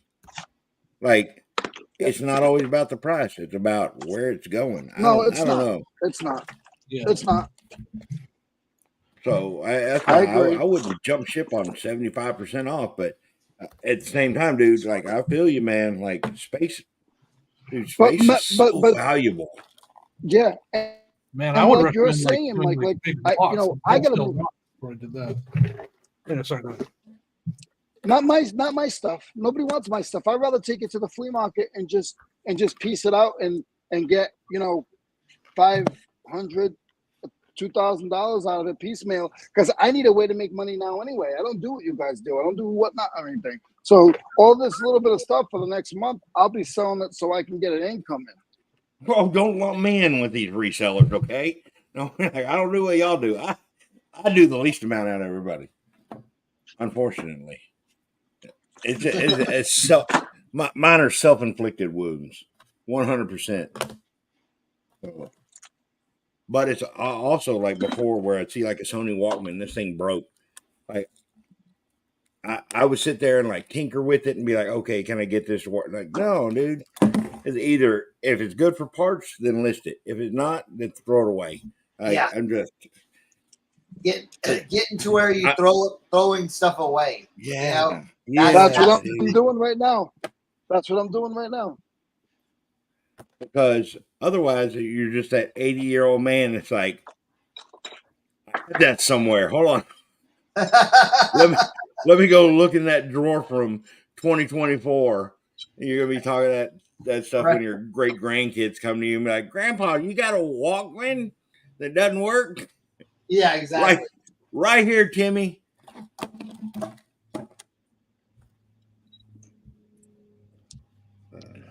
All right, so I got a question for all you guys here in a second. I got to quick pull it up and see.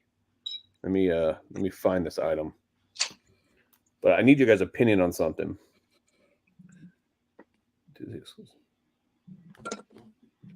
Where is it? Let's let the viewership know he will not value this opinion, but he will listen to it. Okay. Like everybody before Mike, please. Yeah. Let me see here. All right, so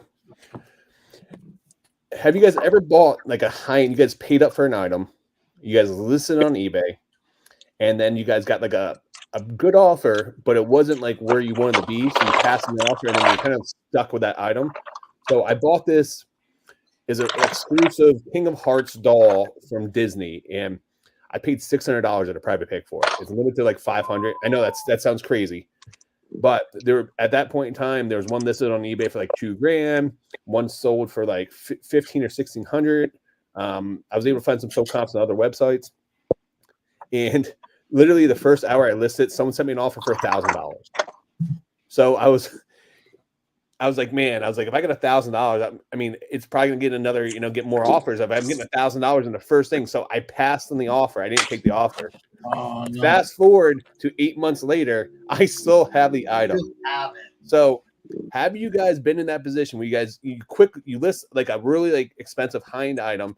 It's sold for more, but someone gives you like a very tempting offer. But I mean, minus my fees, I still made like a couple $100 from it. But I should have took it now I think about it. But like previously it's sold for higher, and you get that offer in like the first hour of listing or the first day of listing. Like, what do you guys do in that situation? You guys take the money and run, get the quick, take the fast nickel over the slow dime. Or if you guys know it's a super high end item, it's very rare, not like a lot of those going to pop up. What do you guys do? I'm like you. Well, I've done it quite a bit where I've passed on that offer, and I wish I would have taken it. Yeah. Mm-hmm. I mean, the hard part is that you just listed it. That's the part that makes it hard. Like, correct. You couldn't run. You're not going to run comps again. You already done that work just recently. Like, if you had it for a while, I'll see if the price has gone down. Yeah, but I don't know. I mean, it's a rare it's a one-off item. There's only 500 of those ever made. And I mean, it's not like there's a lot listed. It just doesn't pop up that often. And if it was like the second, third week, I would have took it, no questions, because I didn't get any other thing. But because it was the first hour I listed it, I decided to pass on it. What I think maybe is maybe you have an idea of the market now. Maybe start an auction with at 1100 and see if anybody bites. I don't know. That's something like I would try. Yeah. If you're like, I got that $1,000 offer, I should have took it. Maybe that's where the market is in the area of the market. Maybe I should do like an auction, start at 1100, and then you got to hope the person pays too, right? That's the hardest part about the auction. But I would try that give you an idea My of little what the pony market is type thing, maybe. I don't know, but yeah, it's a tough one. Have you? And someone said it in the chat. Have you relisted it? Have you taken it down and relisted it? Yeah, I have done that. I have done so similar and stuff like that. So here's the worst part is so Disney does these like super rare dolls. They're like high-end collectible dolls, and they're all limited to like 500. And recently there's one that sold on eBay, was like a combination of two of them together. One was Alice in Wonderland and Queen, the same one I have, Queen of Hearts, sold for $5,000, it says. Wow. Now that was combined. Now I don't know if that person actually paid. I don't know, with that one. Actually, it says sold on April 16th. Yeah, I don't know. Super rare. But there's not a lot out there. I did look at some recent comps. Recent comps were more around like the 1,200 mark. I did see one in the past for like 1,600, and I originally had it listed for 2,000 because that was what the other, at the time I had it, the other one that was listed at 2,000. So I have dropped it down to $1,899 right now. I thought about ending it and listing up at 1,500 best offer, but Yeah, I would do 1,500. If I would go with 1,000, probably not. A lot of the times, anytime that I get an offer, and now mind you, I'm not putting up a ton of $2,000 stuff. Like you've been very fortunate to find some super rare Disney stuff. Yeah, and some of those you can just set the market and be like, hey, price is the price. Do you want it or not? Yeah. And some of you have a little bit of competition, but anytime that somebody sends something, and this is what I recommend for a $10 item to a $1,000 item, is if you have the flexibility based at your buy price, which is what they preach on here a lot. It's like your profit starts at the buy. But if you have that flexibility, just say, hey, I just listed this item. I'm not accepting any offers. I have that. If you can, I'll counter offer if they send an offer, and I'll do standard 5% off. And I'll be like, hey, I'll extend this to you. I haven't pushed out any offers, but in the event, reach back out to me in a week if it hasn't sold, and we can entertain something. I mean, either way, down to 1,000 for a $2,000 item, kind of crazy. But and here's the thing: I have the customer base. If you guys don't know, like I've sold in the last couple months, I've sold $1,000 Disney service pin. It's, someone that worked for Disney for 40 years. I got this little pin. I sold that for $1,000, and then I sold one that, if you're working for Disney for 45 years, I'll give you a 45-year pin.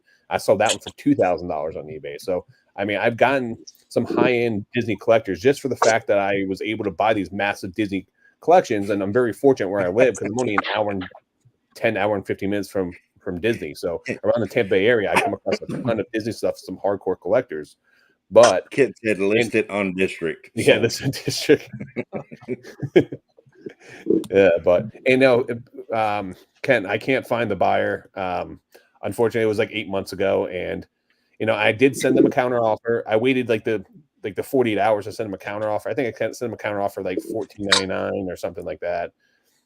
But yeah, I'm just stuck with this item. So yeah, that's a tough one. Can I give you my opinion? Sure. My opinion is you put it on auction for 500, and if somebody gives you the 500 back, you take the 500, and we don't have to have this conversation again, or you list it for 1,000 and it sits there for another year. Well, he has it listed for 2,000.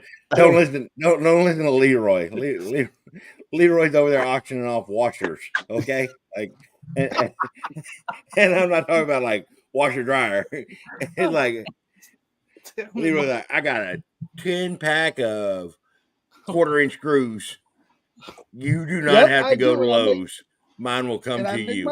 I make money on it too. I know. Yeah, I'm not criticizing that. Well, that part, like, but Leroy will price some stuff cheap. Like I would.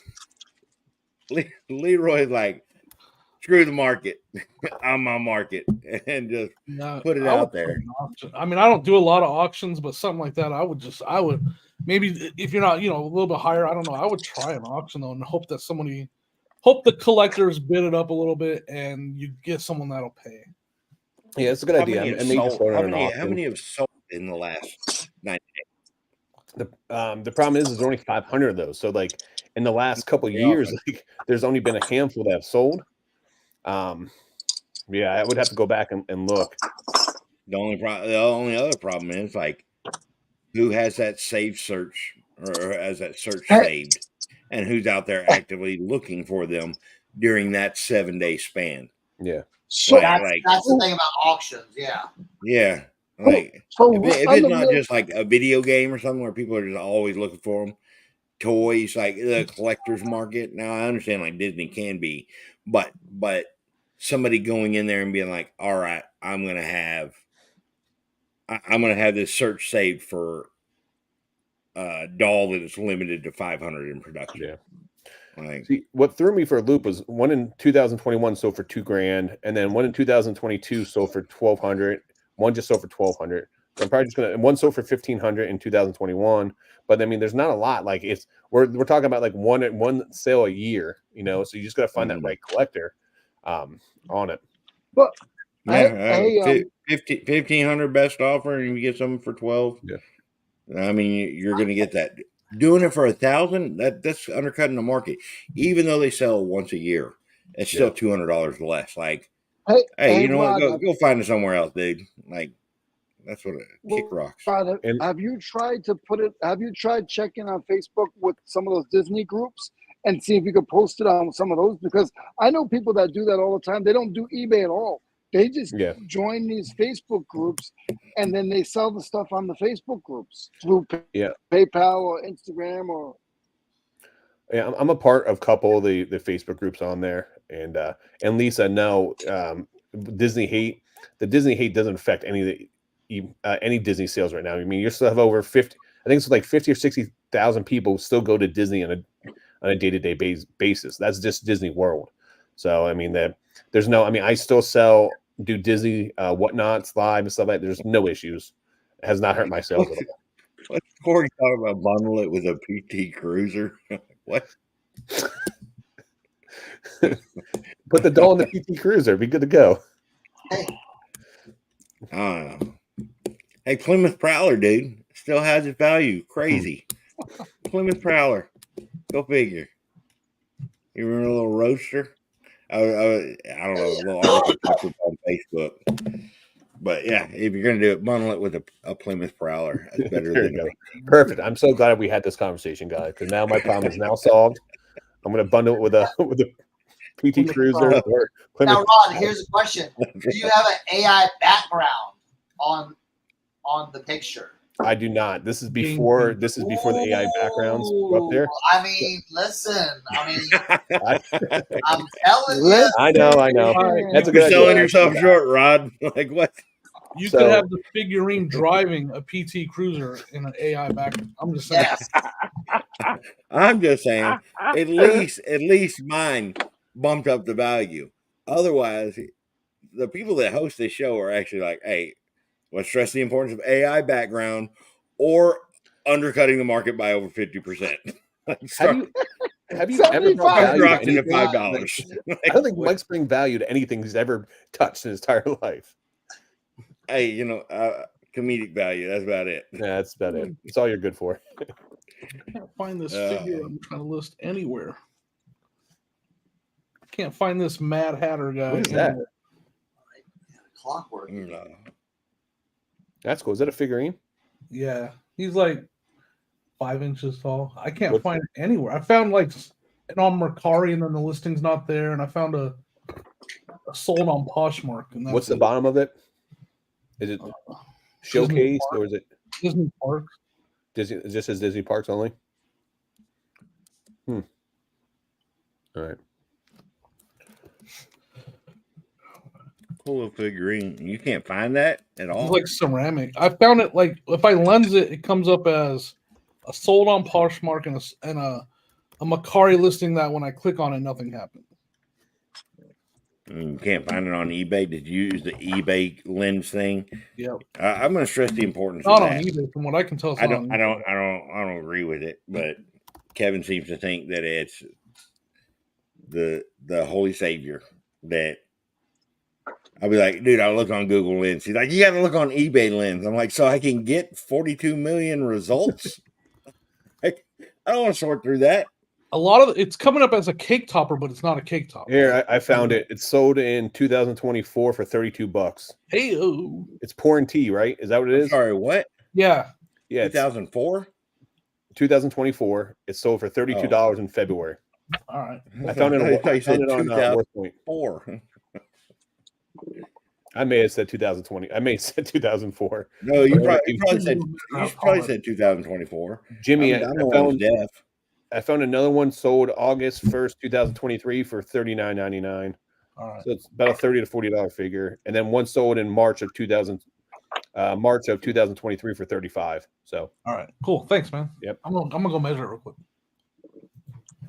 Yeah, look, I'm Rod. Ooh, I provide reselling value. Ooh. Oh. What, did Jimmy turn off his camera to go measure it? Is that what he said? did he just tell us it's 5 inches and then just have to go measure it and left? All right, maybe he wasn't talking about the figure. Well, He's like, Jimmy does in his private. What he does in his private room, let Jimmy do what he wants to do in his private room. All right. That's what it is. He's like, I don't have a ruler. Hold on, let me turn the, there he is. He's back. I had to get out the yard. Hey, Jimmy says you should start an auction at $150. Put super rare in the title with an AA back on a PT Cruiser, and you'll be fine. So there you go. That'll work. let us know how it worked for you. He's like, well, that's what I deserve. They want to keep the Disney figure, but they're pissed that I didn't send a PT Cruiser. Yeah. So they open an INAD. I literally have every time I like put something in the background, like to scale something, like I put next to like a soda can or like a quarter. I always have to put in the description is not included because someone's going to with that. Oh yeah. Right? Just Yep. I can say Star Wars figure, and then there'll be like a soda can in the background. Oh, you didn't send me the soda can. I want to return this. I've had people ask me where the ruler is. You said everything in the pictures. Where's the ruler? I'm like, that's my measuring device. No, go somewhere, please.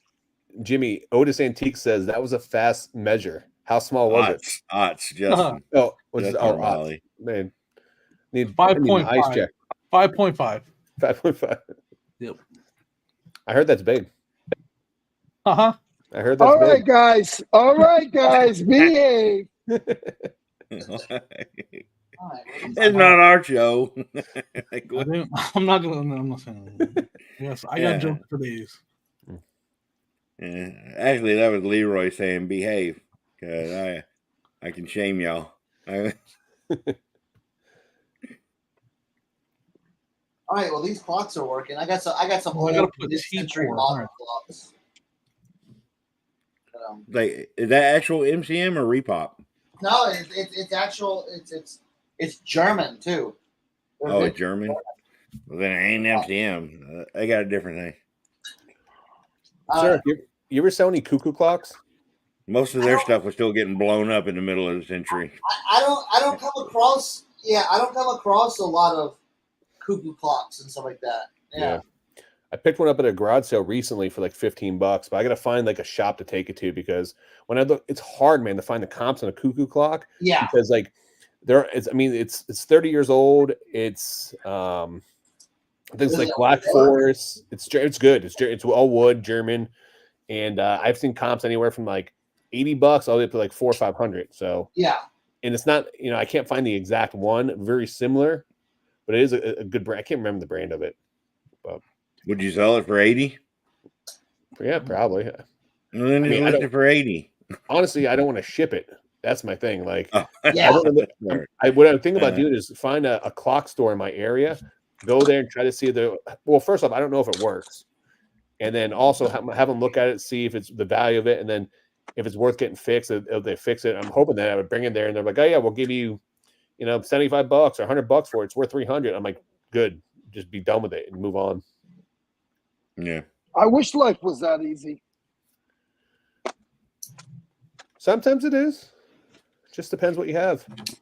Oh, my life. I'm okay with the quick flip. You know, you don't always have to be, you don't always have to sell to the end user. Like when we were at the Trash to Cash Bash, me, Mike, and Paul went to a garage sale, and I bought like a massive collection of 45 records. And literally, I was like, I don't want to list any of these. I mean, there's like rock, there's hip hop, all kind of stuff, and I paid $40 for everything. When we got back to the hotel, I just like, you know what? I flipped it to one of the other resellers at the hotel for $100, and then they made a couple hundred off it. But you know, it's a quick flip for me. I didn't have to do anything, so I'm okay not selling to the end user always. Yeah, yeah. It's kind of what you guys do a little bit too on the on District. You guys are doing some wholesale a lot to sell to other resellers. Well, yeah, I have wholesale buyers as well. That's what, you know, I have a few wholesale buyers that are coming and buy a whole bunch of clothes, you know, at one time. So, and I'm not, you know, I'm giving them wholesale prices. I'm, you know, $5-10 sweatshirts, you know. How much of your business is wholesale compared to selling directly to the end user? Oh, like wholesale is like 10%. 10%. Yeah. Now, is that something that you would like to expand in the future? Are you okay being at 10%? Because it does make life so much easier when you have someone comes in, buys a big bulk, even though you know you're selling off quantity instead of quality at that point in time. Yeah, it is nice. I have been expanding a little bit more. You know what I'm saying? It's just in this area finding people that you know will want to wholesale. You know, so that's the thing. Yeah. Because there's other people that just want to good morning, Ping. Sorry, didn't they just want to shop and buy 2 or 3 items. Like nah. It's a waste of time. Like, like, hey, you come and fill like 3 trash bags for $400. Now we're talking. You know, that's what I like. How often are you selling that per month? Like, are you doing like once a month, a couple times a month, wholesale? Probably like once a month, once or twice a month. You know what I'm saying? It's sporadic though. You know what I'm saying? Whenever they need something, they'll usually, they'll call me or text me, and I'll be like, all right, swing by. So I want to ask you, because I was talking to Tim about this. How do you like your auction experience?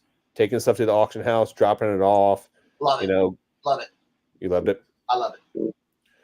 So I've been doing some of that down here in Florida because it's weird. Is like I'm like, even though I live in I live in the Tampa Bay area, we have an auction house here. It's like 1990 where you can only go there and buy in person only. So they don't put stuff online, and it's like a random day during the week. It's really weird, but they get a lot of snowbirds to come down. But I've been taking over the last year trying to clear out. I'm on Operation CSO, which I call it clear.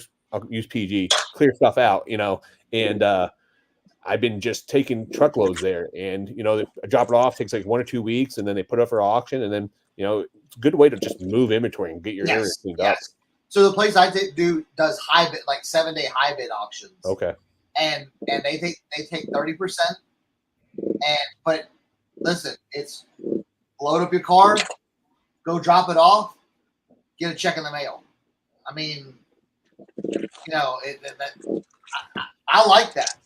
I like that with certain stuff. So while I'm out shopping, if I find, because I have a good honey hole, if I find stuff that's for the auction, I'll buy it just for the auction, because I know, because at my honey hole, there's a lot of times there's a fill a box area.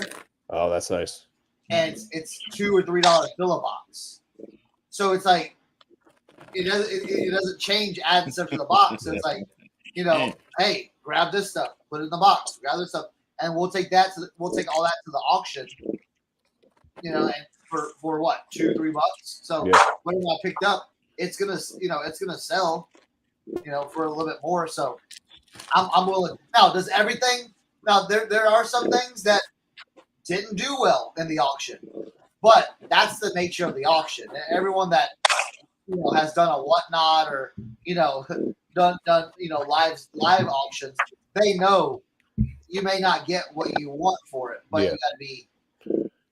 you gotta be okay with that. But I think what people need to understand is when you do auction, in 10 boxes to an auction house, you're going to work out the rule of averages, where stuff is going to sell above market price, stuff's going to sell below market price. But if you can just get a good option, well, they just, if you can get all that together and just average it out across the board, that's what you really want to look for. Yeah, the way I pretty much do it. But have you tried to negotiate with your local auction house? Because like Not mine, yet. like I was able to bring down my percentage I was paying. Depending on the items you bring, they will allow you to, like, if you bring more higher end items in there, you can actually negotiate. Hey, I got this stuff to bring in, but I don't want to pay 20%. When you guys do 20%, that's what I'm bringing, or do 15%, and they will do that sometimes. Yeah. I'm still working. It's still a new thing. Yeah. So we're still getting our feet wet in it and stuff like that. But yeah, that's definitely down the line. But I definitely want that to be part of my reselling business as well. Yeah. Because I think it's, again, there's a lot of things that, for a one-man band, we can pick up, but can we list it? Correct. Can we, I am not the person that's going to work 15 hours a day on my reselling. Some days we do, but grinding. I've got other stuff. So it's a great outlet to be like, load it up, dump it off. And then you kind of see what it goes for. No, I agree with you, man. It's and also too, I will tell you, if you ever come across like high end items and you go through like Heritage Auction House, Golden Auction House, they're charging the buyer, they're charging the buyer a 20% buyer premium, when they do that, and then they're charging. And when they charge you like 10-15%, but this is what people don't know. So, like, for example, I had a sealed copy of Castlevania for NES, okay, and I got it graded. And at that point in time when I had it, there's only like 26 graded in the entire world. And when I contacted the auction houses, and they were willing to offer me 0 selling fees because they're going to take the, they know it's going to be a high end item, and they're going to, get that money on the backside from the buyer premium only. But let's just say if you had like a Mickey Mantle rookie card or something higher, auction houses will actually, people don't know this, they'll actually pay you 105% of what it goes for, because they will actually take 5% from that buyer premium and give it to you to give you incentive to go with them over another auction house, because they're still going to make their money when you're dealing with like super high end items. Yeah. So a lot of people don't know you can actually negotiate over your asking price on that for the auction. That's awesome. Yeah. But like I said, I like it. I think if resellers can find a good place like that, try it. Build it. I found mine by accident. Like I literally, I was getting a tire fixed. Yeah. I walked down and I was like, "What's this?"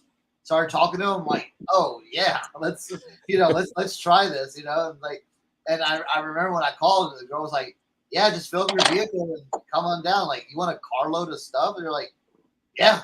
I'm like, "Awesome."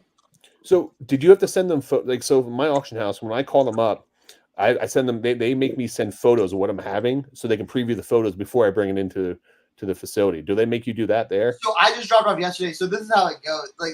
But when we first initially talked, she kind of was asking about certain things just to kind of gauge on what I thought was valuable and what and she knew, like, all right, this dude knows what what's up, and so she just trusted it. The one thing is, when I talked to her, she's like, "Yeah, you have better stuff than some of our other people, so everything you're fine." Because some people bring just like what she always says. She goes, "I don't want garage sale leftovers." Yep. I don't want just the junk you didn't sell. But I do see some stuff that I'm like, yo, like someone put that in the auction, like, ugh, But what they'll do is they'll bundle stuff up together. So like whatever you bring, they're like, listen, we're now it's our job. So if we're taking the pictures and we're doing it, we're gonna do whatever with your stuff we want. We're like to a point, Yeah. But like I said, for 30% to drop it off, and then get a check in the mail, I'm like, yeah. You don't have to do it. You don't have to ship it out. You don't have to, it literally takes you an hour to go through everything to put in boxes to bring. and then whatever your distance is to drop it off. And you usually when I go to the auction house, I literally just have to make an inventory sheet of what I have, and then they sign off on it, and then I'm there like 20 minutes. You know what I mean? Yeah. I'll take a pickup truck full of stuff, which is Yeah. great because.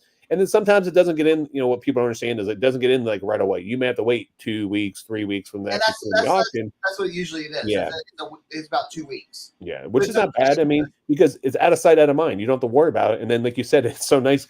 You know, getting your mail and then you get to check and see what's in there. You know, which is cool. So yeah, and that's the thing. If you can get that kind of on a regular basis, which I'm trying to do, just kind of get on a regular basis where like. Have something in there every month and then get it to where it's like, hey, maybe every twice a month or hey, I'll do a big load this time. And, in your other auction, I'll have maybe 10 or 15 items instead of 50 items. And I source now for my auction. Like if I go to a garage sale and I see something real big that normally I would have passed on because I don't want to store it or ship it. Now I'm like, oh man, that giant sign will sell at the auction, but no one's going to buy it at a garage sale because they don't want to load it up. They don't want to do anything with it. So it gives the possibilities for a lot better now going forward with what you may, what you can do. Just like Whatnot open up the possibilities of, moving collectibles or smaller end items, but you can do it in a quick quantity. That's like a lot of lamps, like lamps. Yeah. That's artwork, like artwork. That I start picking that up for my honey hole because one, it's so cheap, and two, it's hey, I got these 2 big lamps, and at my place they're like, how much are lamps? 2 for $3. The set for $3. All right, I'm buying it for 3. Put it in the auction. If it gets $20, cool. Yeah. Or more. I had a pair of lamps that hit like $85 that I picked up for $2. Yeah. So it's one of those things, like you said, bigger things, furniture even. Yeah. Side, MCM side table or all those things or I hated whole sets of dishware. It's like, I can get it for cheap.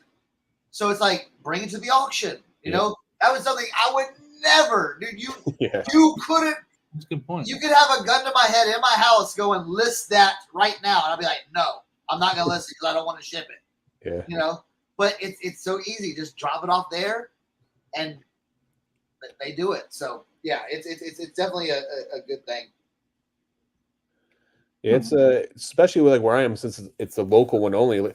So we're not far from like some of the biggest antique like markets, in like the country. Like we have Renninger's and like other places down here where like people come down there. But so I always see a lot of dealers come to the auction house to buy stuff and stuff that normally won't want to ship. You can actually put it right in your antique booth too. So yeah, it's a great way. It's a great way to buy. Like so I've actually filmed a bunch for my YouTube channel when I go there. And I always say the videos always start off like slow. They don't get a lot of, they eventually get a lot of views, but they always start off slow over time.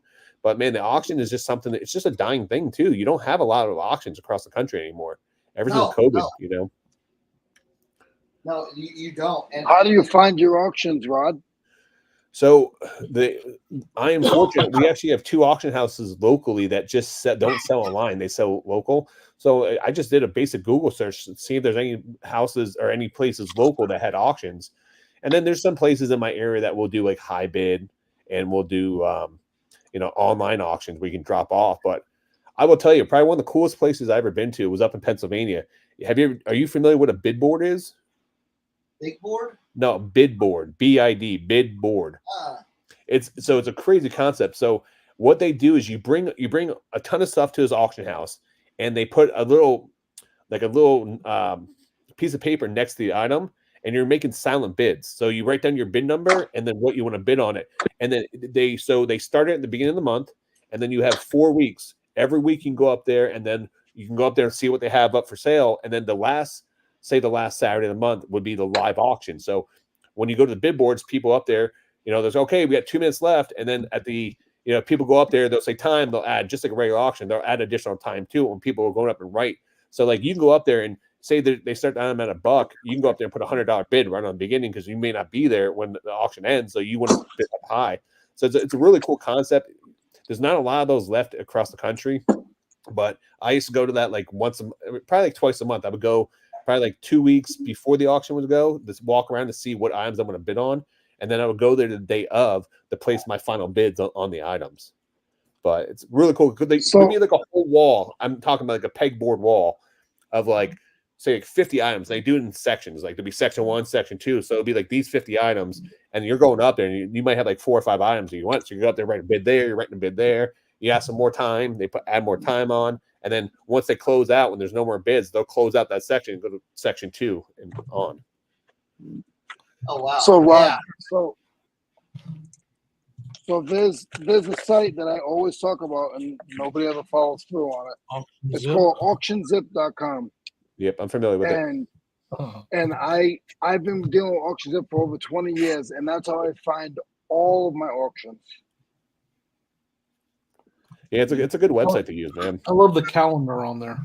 I'll just go. That's the best part, because every day you can look for an auction with you know. And I don't look at the stuff that's going online. I look at all the stuff, and then you weed it through. Once you get good at it, you can say, okay, you look at the pictures of like, all right, that's just an auction gallery. That's an overpriced auction. Oh wait, these pictures look a little messy. This one I like. Yep. Yeah. Like that's where even hitting up some auctions too. I used to hit up this one auction that was on Tuesdays before COVID, and man, it would just be a lot of old men out there.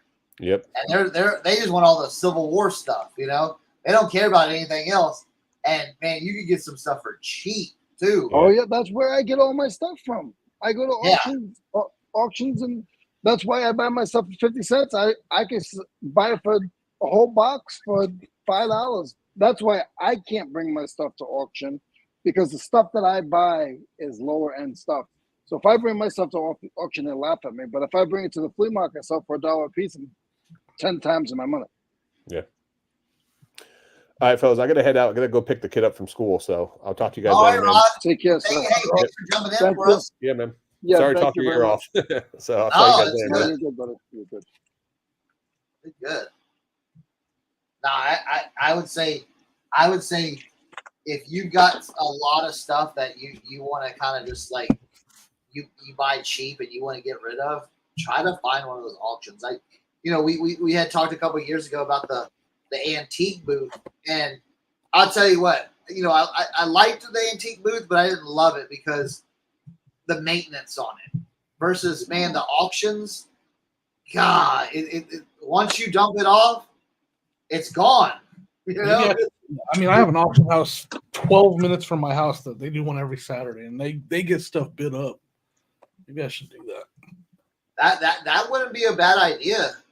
And that's where I buy some of my toys, because they always have really good stuff there. Yeah, that's not a bad idea, because you could just make like similar. Like I have. Yeah, I should do it. I should just do it. I mean, what's the worst thing that can happen? They say no. You know what I'm saying? That's how I always look at it. What's the worst that could happen?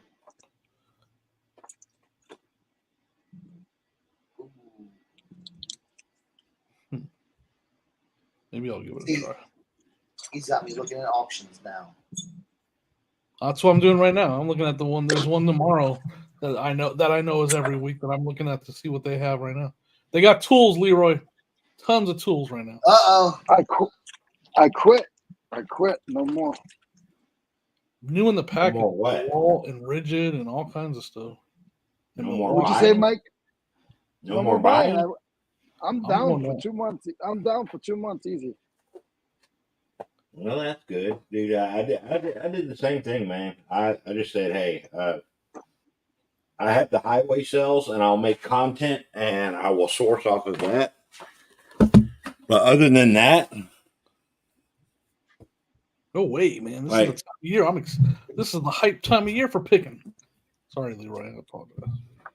I don't know, dude. I understand why. It's But getting. I mean, I'm not doing purposely. I'm doing it because I have to Yeah, move, yeah, and I understand. I don't want to lose items. I want to be able to go to my new shop. It's all set up, then start my eBay business. I don't want to have to move it from here to another place, and then trying to find stuff, and then my eBay rating goes to the floor. And when I do start back up, I don't have all this old crap. It's all new stuff, except for maybe like a couple hundred pieces. That's it. Yeah. And everything else is new. I get it. Hey, I just sold this. I'm gonna go see if I can bid on that too. Well, also Leroy's getting out of more. He's getting it. It's going to be everything pink, right? Everything pink. Yes. Pink garage sale. Yeah, gotcha. Everything pink. No, I think I hear a new YouTube channel for Leroy.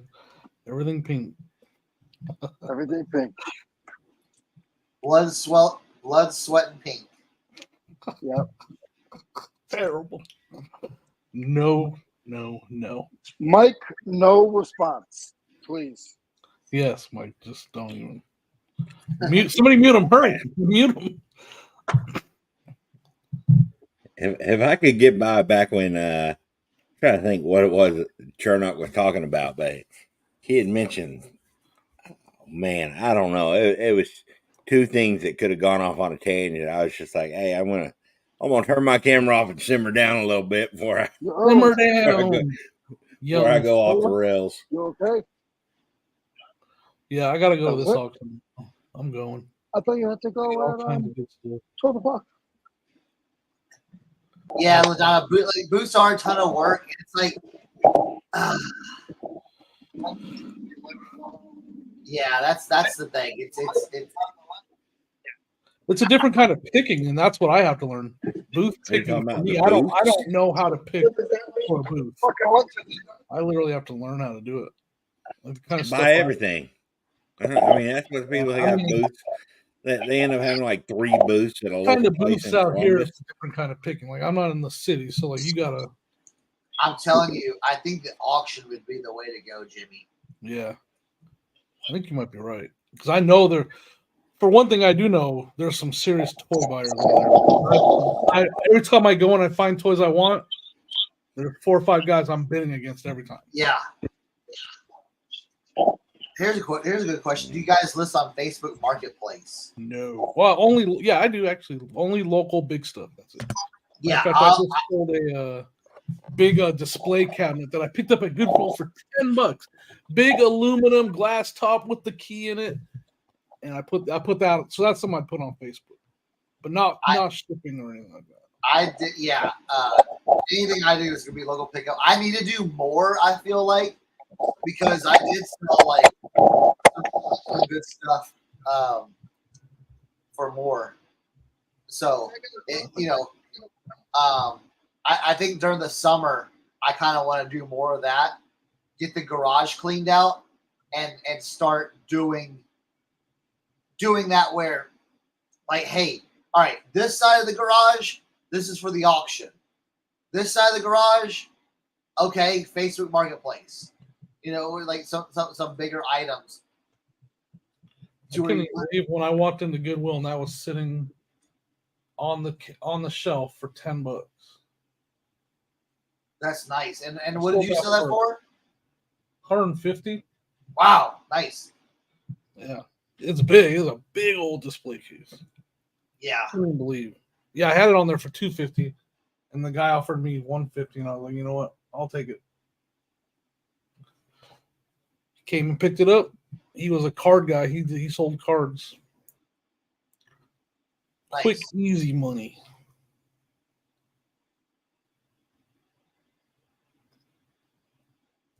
Yeah, that's what it's about right there. If it's big, get it for cheap, and you can sell it fast. That's good, and that's what I want to do more of. Maybe do a garage sale and then do some Facebook Marketplace stuff. or maybe do the kid, have the kids do that, have it where it's have the kids grab some stuff and be like, hey, here, take the pictures. And well, you know what? Marketplace definitely helps with if you buy storage lockers. Man. Yeah. Like if you get that storage locker and you get all that furniture and stuff in there, that's a Marketplace is a game changer for that. Especially if you're in a big city. If you're in a big city, man, furniture flies. Like it just, man, because I found that out when we were moving. We put our furniture on there and it was all sold like that. Like we would listen, Sonia would be like, my phone is blowing up for this bookshelf. And I was like, what? Like, everybody wants to come and get it. Well, Dave would do it also. He bought some big stuff at a yard sale. He just posted on Facebook Marketplace or let Tina do it. And he's just sending all these screenshots like, oh, yeah, look at what I did. I'm like, dude. We use Sonia's Facebook because mine has a lot of the reselling stuff on it. And I had issues with people, oh, you're a reseller, blah, blah, blah. So, I don't use my Facebook anymore for that.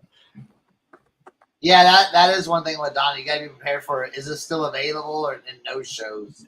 Yeah, there is not fun. There are parts of it that are not fun for sure. But if you if you find someone at a yard sale for cheap and you put it on Facebook for if you found it for $5 and it's worth $200 and you put it on Facebook for $80, like you're flipping that super quick. Yeah. Easy money. If you can ignore the fact that, you didn't get full value, but you flipped it super fast, that's always nice to me. I'm all about that. I don't need to get full value. If I'm making within an hour, I'm turning 5 into 80. But Ken says you're stealing from poor people. That's right, I am. Don't you forget. And I'll use a weapon if I have to. Jimmy's heard that on his TikToks.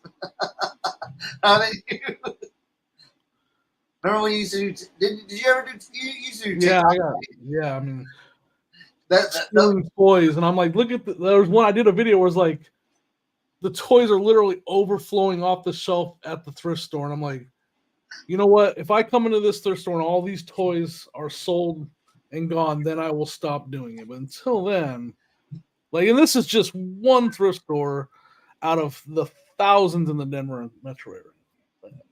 Yeah. You're taking all the toys away from kids that could have had them. On my eyes, I'm saving collectibles is what I'm doing. I'm saving collectibles from a landfill. That's how I look at it. Yeah. And I'm getting them into the hands of the collectors. But you guys already know that. I'm not telling. I know. I don't know. That's a good if you share a lot of your reselling stuff on your Facebook personal page, it's not a bad idea. But if not, there's nothing wrong with using your personal Facebook for whatever you do. Eventually, you want to build up some rating and some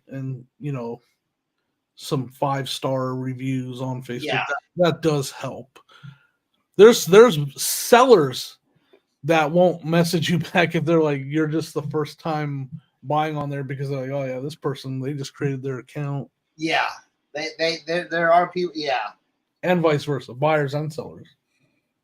And Facebook's just not monitored well. Is the big thing about it. There's no support, nobody's monitoring it, and there's just so many. That's why, if you try to ship stuff, it's like, bro, man, I was hanging my hat on that. Early on, I was like, man.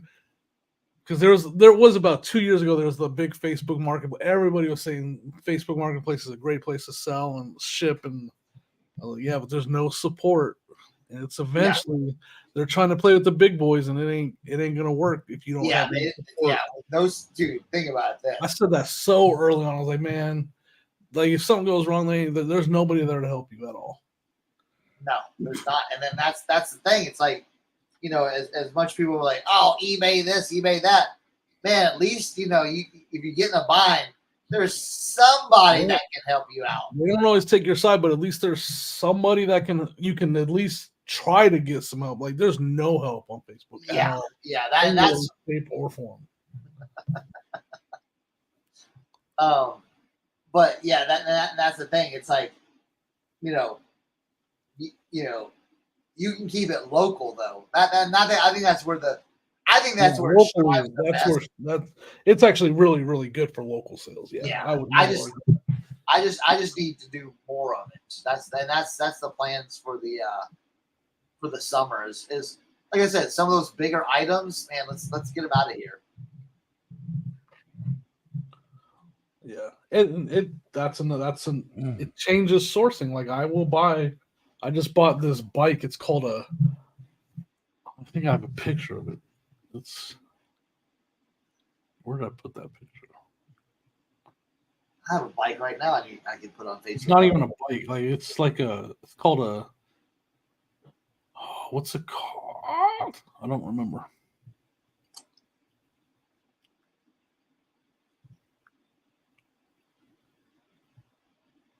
This is it. I only have a business account. Here it is, right here. Yeah. Psycho Cycle. Check that out. Huh. It's like a unicycle, but it has training wheels or something. I mean, eBay comps are like $200, but It's a tricycle with no handlebars. Yeah, so like the Flowbots, I can ride my bike. I can ride my bike. No handlebar. Yeah, but I'm gonna sell it locally. I got it for $10. I was like, you know what? If nothing else, I'll let the kids ride it for a little bit, and then I'll sell it locally. Yeah, and I think it's about. That's another thing, dude. Including that kind of in your business flow as well. Just getting those just like that, and that's why like when Rod and I were talking about like, I want to get these areas cleaned up so I can be able to go, okay, this stuff is here. This stuff is here. Where it's like you bring it in, you set it on the table and go, okay, this isn't moving until, I take this stuff to the auction. Okay, this stuff over here on this shelf over here, this is going to be Facebook Marketplace stuff. Or not even a shelf, just an area where like, all right, this the big stuff I have right here to where if someone goes, contacts you, all right, great. Boom, lift up the garage. Here's your piece. Boom, and go. Yep. When you guys were talking about that, I was thinking about like that's the biggest part about coming up with your processes is like actually doing it. Like talking. A lot of people talk about the processes. Here, bro. Yeah, I mean, no offense, but like that because I'm guilty of it too. And so like you just have to stay busy. Like when you start thinking of ideas, you just got to start doing it and stay busy because that's why Mike's like, how should like come up with a process for labeling your stuff, and then just do it, man. Like, just do it. And I know Mike, we're all in the same boat. Like, we'll talk about it a lot, and then actually putting it into practice. How do you organize your stuff? I don't know. I sort it between list later or list way later. I think that's like it's a big. Like a lot of resellers are right there with us. Like a lot of us are the same way. Like we talk about it, and a lot of people don't even talk about it. A lot of people like to hear other people talk about it because they're just afraid of being judged. I mean, it's the same thing with like a lot of different things. I don't know. It's not necessarily taboo, so they're not supposed to talk about it, but it is just. I guess just. Some people are just embarrassed and they feel that they're alone. Like, I don't know. Yeah, no, I get it. I'm definitely like I always say. I think as long as, because some people are like, oh, well, if you're organizing, you're not listing and stuff like that. But I think if you're moving your business forward, that's what it's all about. Yeah, everything, every little thing, every little thing that you do. Helps. Every little thing she does, or it hurts. You know what I'm saying? That my laziness hurts me the most. Where it's like instead of like this pile I showed right here. Well, I might throw that on the couch with the other stuff, and then eventually take that downstairs. Versus, I should be processing this already, which I don't. Nope. Yeah, I mean, that's the thing too, right there. It's 100% accurate, right there. That's so the true. best of the video. Well, it can get overwhelming quickly. You are so right about that because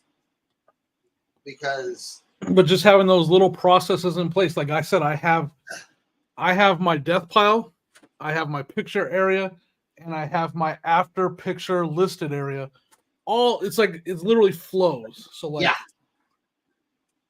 it's a mess over there, but I can tell you that's death pile. I can tell you that's stuff that's ready for pictures, and I can tell you that's stuff that's been pictured and listed. Like they're all piles, but they're organized piles, I guess. yeah. And just setting up that like production, it's like a production line, like test clean to picture and to picture area, then to list area. Like it all just flows in one direction. And then from there it goes to, like you said, put it in inventory and label it. After from the picture and listed, it goes to the cart, which I have right here. And from the cart, I roll it into my inventory room and I put it away. I think my biggest problem is that's how it has become. Yeah, and that's the thing. Like, if you have the space too, like I have a huge space for my death pile, so it's not plural. It's just one ginormous, it's life of its own death pile. Yeah. It's yeah. I mean, it becomes a quick problem if you like to buy and you buy often. Well, this time of year, I'm 100%, and I'm glad I'm guilty of it. This time of year, I'm 100% guilty of when I go picking and I come home and I have a bunch of stuff that's just ready to rock. It's like new in the package, or it's clean, it's not dirty, like it's ready to be listed. That stuff goes to the front of the line for me. Like every time. And the stuff that needs cleaning and needs testing and working, that goes to the death pile. And if I have to wait until August when yard sales are dying to get to cleaning and testing that stuff, that's fine with me. That means I'm finding good stuff that's ready to list right away. But it's like not. It's not like your stuff's gonna rot. You know what I'm saying? Or it's not gonna like. It's not like it's gonna be depending on. I have a lot of clothes that I know that aren't gonna fall out of style quickly. Right. That are bread and butter items that, hey, we'll get to that. We'll do that. Right, that's true. Like with like a lot of the electronics, for me, electronics sit, and usually there's no issue flipping those. So like, I've been fortunate. I already have like quite a few consoles already piled up that I need to test. And that's the thing with the death piles too. You can put something, away for a little bit and then go. And then go, oh, hey, look at that. Yeah. Let's come here. Shucks, it's almost the fourth quarter, and I have all these gaming systems to test and list. That's gonna be awful. Yeah. And then after, we all know video games do really well after the holidays. In January, video games fly too. So that for me, that's not for me that works. For the way my business is set up, I'm like, I'll list this other stuff and let the video games pile up till the fourth quarter in January. That's fine with me. Go for it. Yeah. I mean, if it's proven to work, why not? Jimmy, what you said you got some new stuff, a toy up there. Show us your best piece. Explain your best piece. Oh man, I got two of them that I'm super. All right, show those two. Oh, I gotta move this guy so he don't fall. It's Jimmy's toy talk. Listen, Jimmy knows about toys. Where's Mike? Mike's got to see this one. I'm here. That's a G1 Jetfire, complete. Ooh, spiffy. Look at that in the plastic case. It's got some wear on the box. It ain't mint, but it's in good shape, and it's 100%. I've opened it up, 100% complete in there. All right, so people that don't know Transformers, why is this special to you? I mean, this was my favorite Transformer. Christmas morning, this took me literally back to opening this up on Christmas morning. This was my favorite toy that I owned as a kid, 100%, by far, ever owned. What's the name? What's the name of the Jetfire? Jetfire? Yeah. That's a G1 Jetfire right there. And when you say he's not yellow, like they usually yellow, he's not yellow at all. When you say G1, to the people that don't know what G1 is, what Generation is 1. That's the OG of the OG. 1984. 84. Yeah. Now, oh, hey, turn on the back. Is this where they? Oh man, Look at that, huh? my cousin used to have all those she collected Transformers too. All those cutouts. You would put the little thing over it. Yep. Yeah, with you could read the stuff. Now, Jimmy. Yeah. Now you paid for that as a collector, right? Yes. Okay. I paid up. I'm not gonna say how much. I paid a lot. I mean, everybody go. It's not mint, but it's in really good condition. Go look up a G1 Jetfire in the box. In the box, and then it was all one big collection that I bought. Right. I got Megatron in the box G1 with and the stickers on this aren't even used. The stickers are still on. Like the stickers were never taken off. This one is closer to near mint than the Jetfire. This one's in really good shape. And like his stickers are unused, and he's 100%. Did you buy it on eBay or I bought on Facebook, local Facebook buy. I bought all these from one guy. Yeah, I love the handgun one too. Then I got sound. This box is a little bit more. I got Soundwave. Oh, G1. Wow. Yeah, he's got the little 100% complete. I don't know, $100. What do you spend for Jetfire? $125. Yeah, right. and do they make them custom boxes to go in? Yeah. So these plastic cases, like that Jetfire case, just to buy that case is like $100. 515 is a sold comp. I got this mail away right here. This is a reflector. This was a mail away. I don't want to move it because it's gonna fall, but it's like a camera. Like you had to mail away to get that guy. Wow. He came in the box. It's like literally in a mailbox. I got Devastator. I got up there. Complete Devastator. Complete Starscream. It was I was so happy to buy it. He has an 8x10 that's signed by the guy who voiced Starscream. Don't you, Jimmy? Don't you, Jimmy? Find it anywhere. I moved. When I moved, I can't find it. And there's other, like I got Bumblebee, G1 Bumblebee, not in the box, but because he came on a card. Yeah. Mm-hmm. I got Jazz. I got them all in here. Added a bunch to here. Yeah, that's awesome. Sorry for being a total nerd, guys. When you saw that on Facebook, were you just like? I tried. I was like, I messaged him right away because I got the notification. And I was like,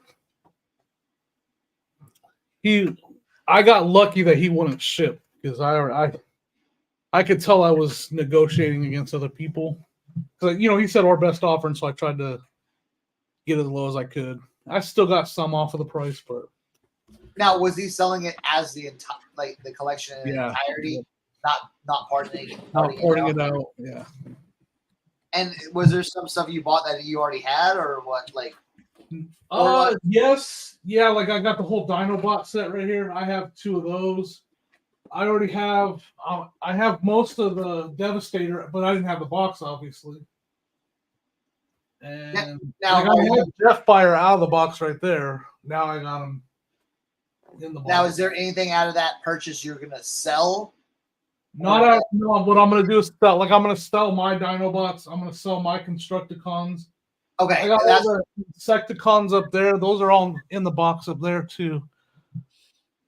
And I had those out of the box. So I'm gonna sell those. So you're gonna sell the stuff you had out of the box. Yeah. You're gonna sell I'll probably make $600-700 back on this used stuff I had on the deal too. So that was part of why I did it. Gotcha. I'm gonna keep this Jetfire though, so I have them out of the box and in the box. Why not? Yeah, that's my thing. Like I was talking to Rod. Like I'll always look for stuff that's out so you can decorate and kind of like move it around for like theme wise. But Rod and I were just talking yesterday about having like the LJN Gremlins and stuff. I bought some of the NECA stuff, and I'm like, why do I keep the NECA? Like, If you just try to collect everything, it just becomes overwhelming, like across a genre of stuff. So like, I'll have the old Voltron. I don't need the new Voltron. I've got some of that. I can just get rid of it. I just look for that old kind of stuff. I'll still keep my Lego Voltron because I want to do that. Oh, that's cool. But I don't know if I've ever seen a Lego Voltron. Oh, dude, I mean, it's the same thing as the old school figure with the shield and the sword.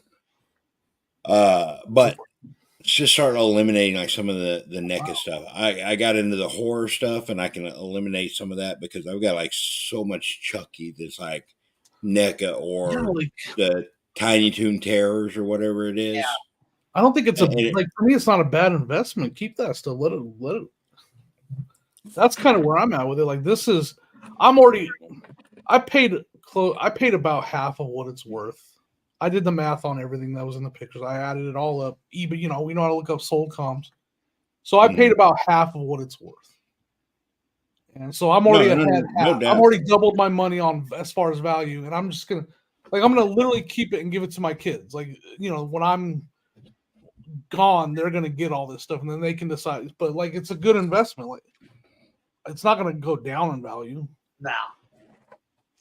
So that's why I did that. Let's be honest, that's how I was able to convince Sonia, like, look, I'm already doubled my money and I'm buying it right now, and I'm just gonna keep it. Like I'm just gonna keep it as an investment.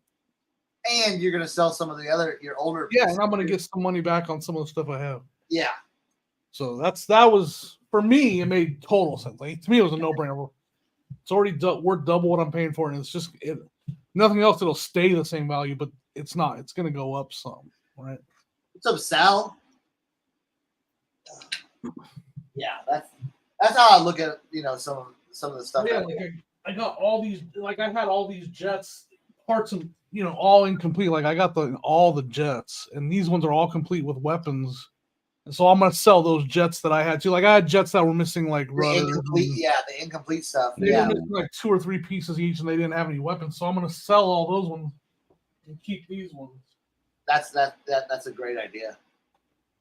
Yeah, I think I'll make $500-600 back on the deal, just selling what I had doubles of. Hey, if it works, you know what I'm saying? Yep. Why not? I don't see these clocks are working. I think that one down there is working. Makes me happy. That's all I need.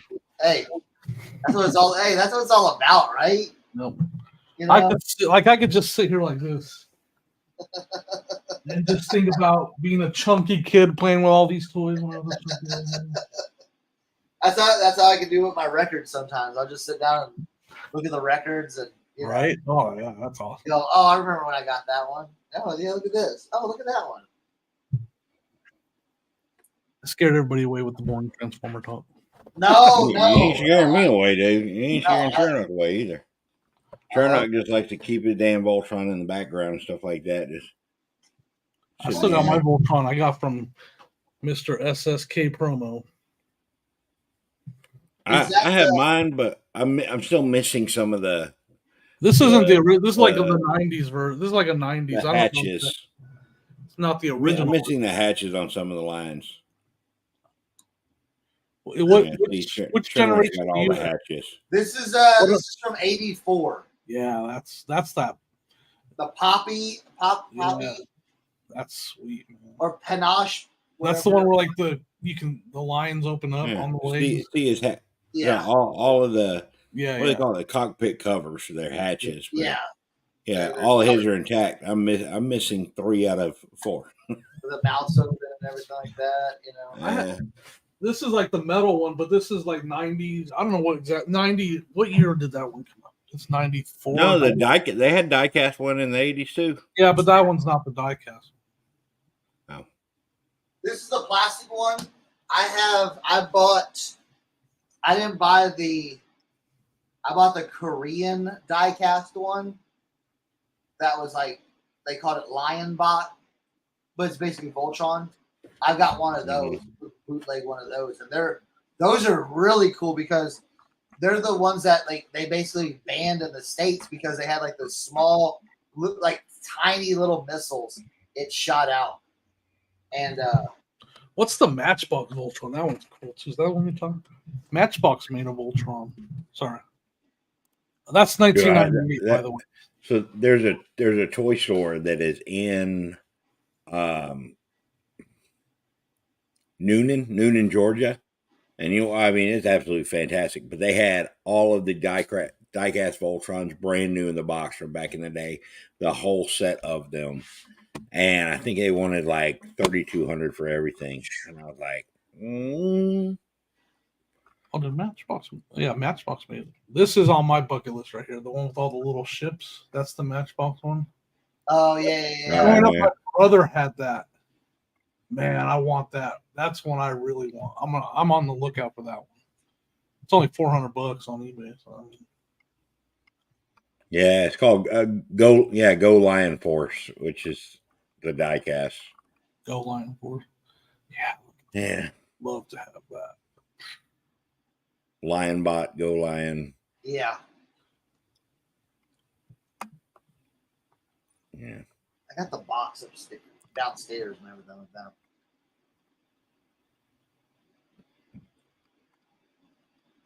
I remember when we got them for Christmas in the 80s.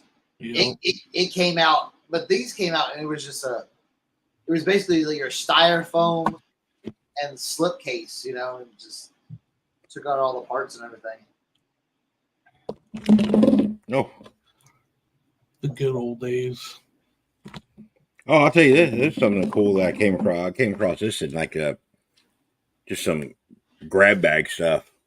But if you can see it. What are those called? I remember those. They got the key in the back. Yeah. So you got the Night 2000 and you just pull back and then. Well, I mean, that's even without pulling it. It's even without pulling it back. That's just the tension on this. So the tension's still good on it. And then, you can don't even pull it back. No, you don't pull it back. It just has a spring in there. So it still works. It's got the Night 2000 on it. I forgot. I looked at it, but it was like stupid crazy. And I was like, I say stupid crazy, but it's just like a little keychain. I thought it was a keychain.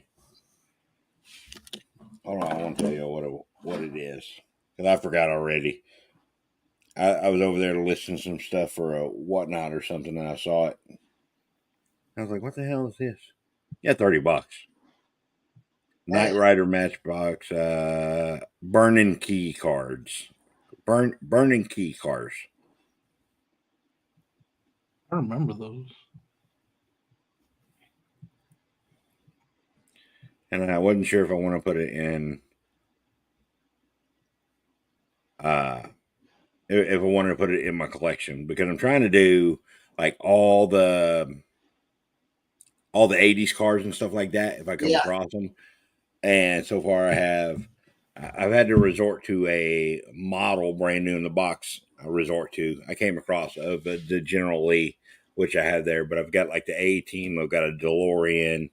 I've got a Knight Rider. I've got another kit car. But I just came across that and I was like, man, that's pretty sweet. I don't think I ever had one. That is pretty sweet. Let's see what they go for complete.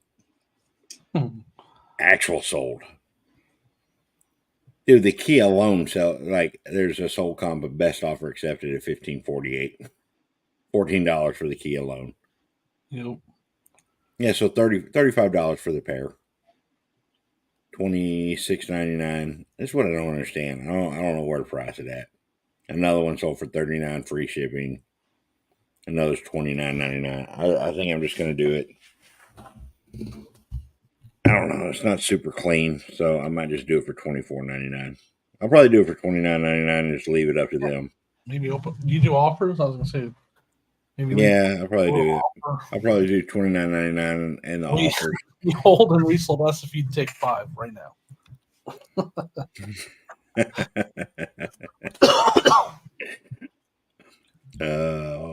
1982 Universal Studios Kidco.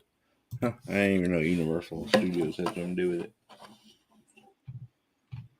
Cool stuff.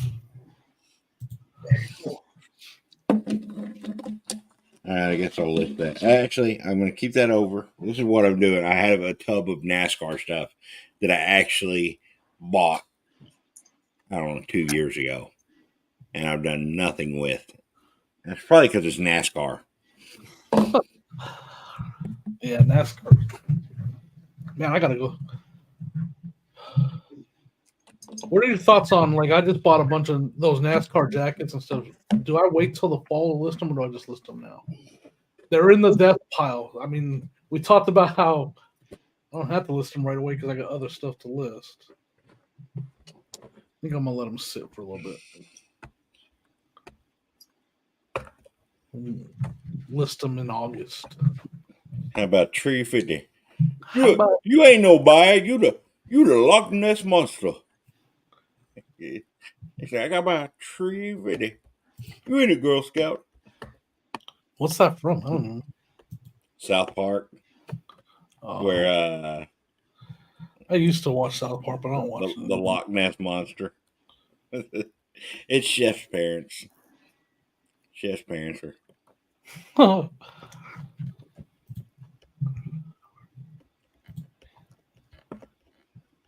I gotta get ready. We're recording.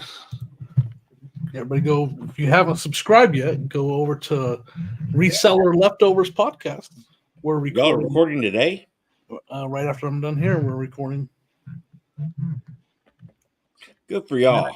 Then I gotta edit. I was thinking about that the other day because there was one where y'all recorded. I want to say 2 weeks ago, like right after we got back from Virginia.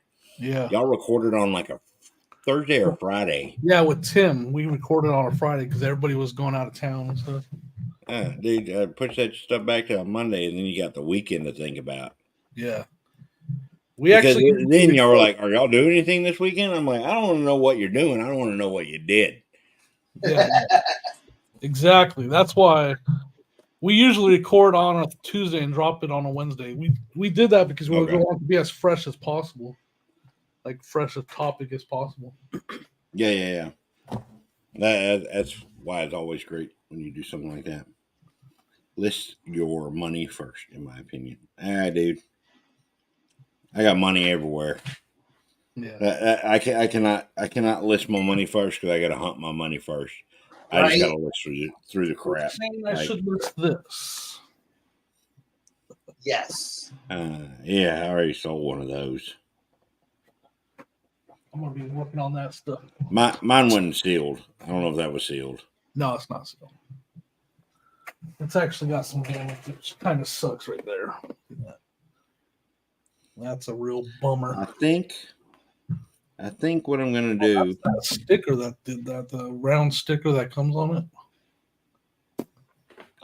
I'm just gonna tape it back up. Instead of doing these separate and fighting people, it's Dale Earnhardt Jr. trailer rigs or winter circle. So they're just like 25. Five. Don't you judge me? I was new, Jimmy. I was new.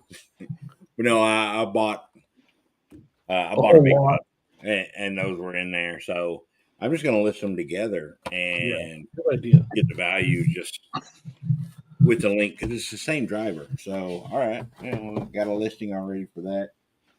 But no, the reason why I bought it is because who was the NASCAR drivers that just got here this last weekend? Those are muscle machines.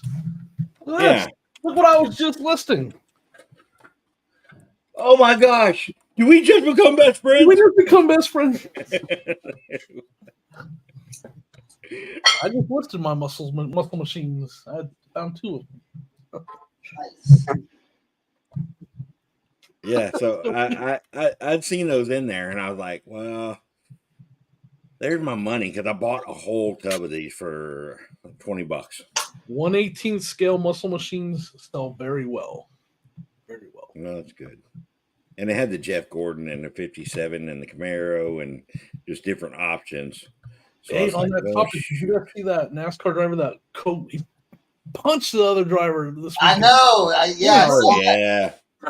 He's like, they're going down. So he's like, I'm going to punch him right. That was pretty crazy. This is not a muscle machine. Now, Maisto, or what's that brand? I can't say that name.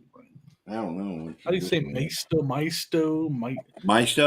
Yeah. Maisto? Maisto. I don't know.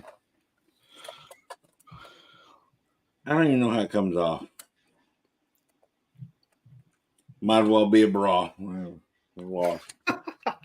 It's a combination lock, Mike. It's a combination lock. It's a chastity belt. All right, I got to keep looking for my town sale this weekend. I got to find a small town-wide sale. I haven't found one yet. Ooh, Upper Sandusky. Yeah. Just go out and find a ton of nice hats and shirts and everything, all in one little bundle. Oh, that makes Jimmy. Huh? Jimmy. Are you gonna yell at me about those hats? I'm leaving the floor. Jimmy. That was not. I did that. Jimmy. I picked that right. I don't care what. I gotta bust your balls on something, right? All right. What do you not agree with? The fact that he paid fair market value? Every single one of them, bro. You know what my death pile is? 90%. You're saying he underpriced them all. Hats. 90% hats in that death pile. Chernock, are you saying he underpriced all of them? Did you see the second video? The second video. I went back and looked. They were all still there. And the ones I left, if you ask me, were junk. Were they? Go watch the second video. Let me know. I feel like I saw like hats with tags. No, I grabbed 4 more. I missed 4, I think. And I grabbed 4 more. What are you talking about? He made a killing on it anyway. But yeah, Jimmy, just buy so them you all. think like those Pittsburgh Steelers ones that were originally $5 that are all like youth sized? But didn't she say she was gonna give you $1 a hat for all of them? No, she had $3 on sports hats. Oh, I thought you had her down to $1 a hat. No, she said she'd give me a break on the whole price, and so when I checked out, she gave me a little bit of a break. I might have messed up the negotiation, but no, she was still at $3 for sports hats and $1 per trucker hat. Yeah, I think you got that laid down to $1 a hat. Maybe. I might have messed up the negotiation, but I didn't leave. No, it's okay, Jimmy. No, I appreciate. I really do. I'm like, Jimmy, just get them all. Get them all. I can. It's okay, Jimmy. You're not family, so I don't have to disown you or anything. But man, I need to go to this sale. Where's this at? What? Today? Wait, what's today? Oh, no, not today. It's today. Where's it at? What? Youngstown, Ohio. Where's that? It's probably far. Isn't that near Columbus? I feel like you're asking the questions that we couldn't know the answer to. That's 2 hours from my house.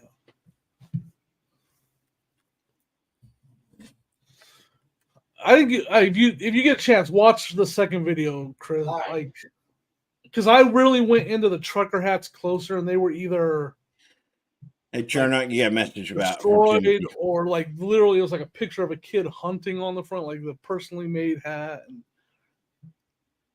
And then I the sports hats were the ones I wasn't sure, like the Pittsburgh Steelers stuff. It wasn't great stuff. It just, I guess I could have got it all at a discount if I bought them all and tried to say they got to do $100 for all the hats. Yeah. Like that's probably the mistake I made is if I would have said, will you just do them all for $100? I should have done that because I paid $100 for the first batch. Yeah. So I paid 70 something for the first batch I bought. But I've already, I mean. No, I know. I already sold like 7 hats and I've tripled my money. Just all of them. Just, You know, if I should take my camera over and show you my hat death pile. It's you don't even. I know you probably, it doesn't even compare to yours, but I have hats everywhere, just everywhere. And then I put them on Whatnot. I put a lot of 12 hats on Whatnot, and I didn't get a single bid on it. You put 12 hats on Whatnot? Yeah, I got them all sitting right here. Nobody even bid on any of them. Like all together, it was one lot starting at $5. Have you tried that on eBay? I Yeah. should do that. I mean, these hats, they really suck if you ask me. I would. You said they suck. Yeah, they're not good hats. Yeah. Well, then you can't be like, I tried I to. did what everybody I told tried me. to swindle somebody. They- Whatnot. I bought. I got a video coming out where I did buy all the hats because there was a 3-striper in there that was worth buying all the hats. Like I was like, okay, I'll just buy them all since that's in there. It was $10 for the whole thing of hats. Well, like the rest of them are all just crap. Like I can't even sell them. That's maybe you want them. I'll show them to you. You can have them.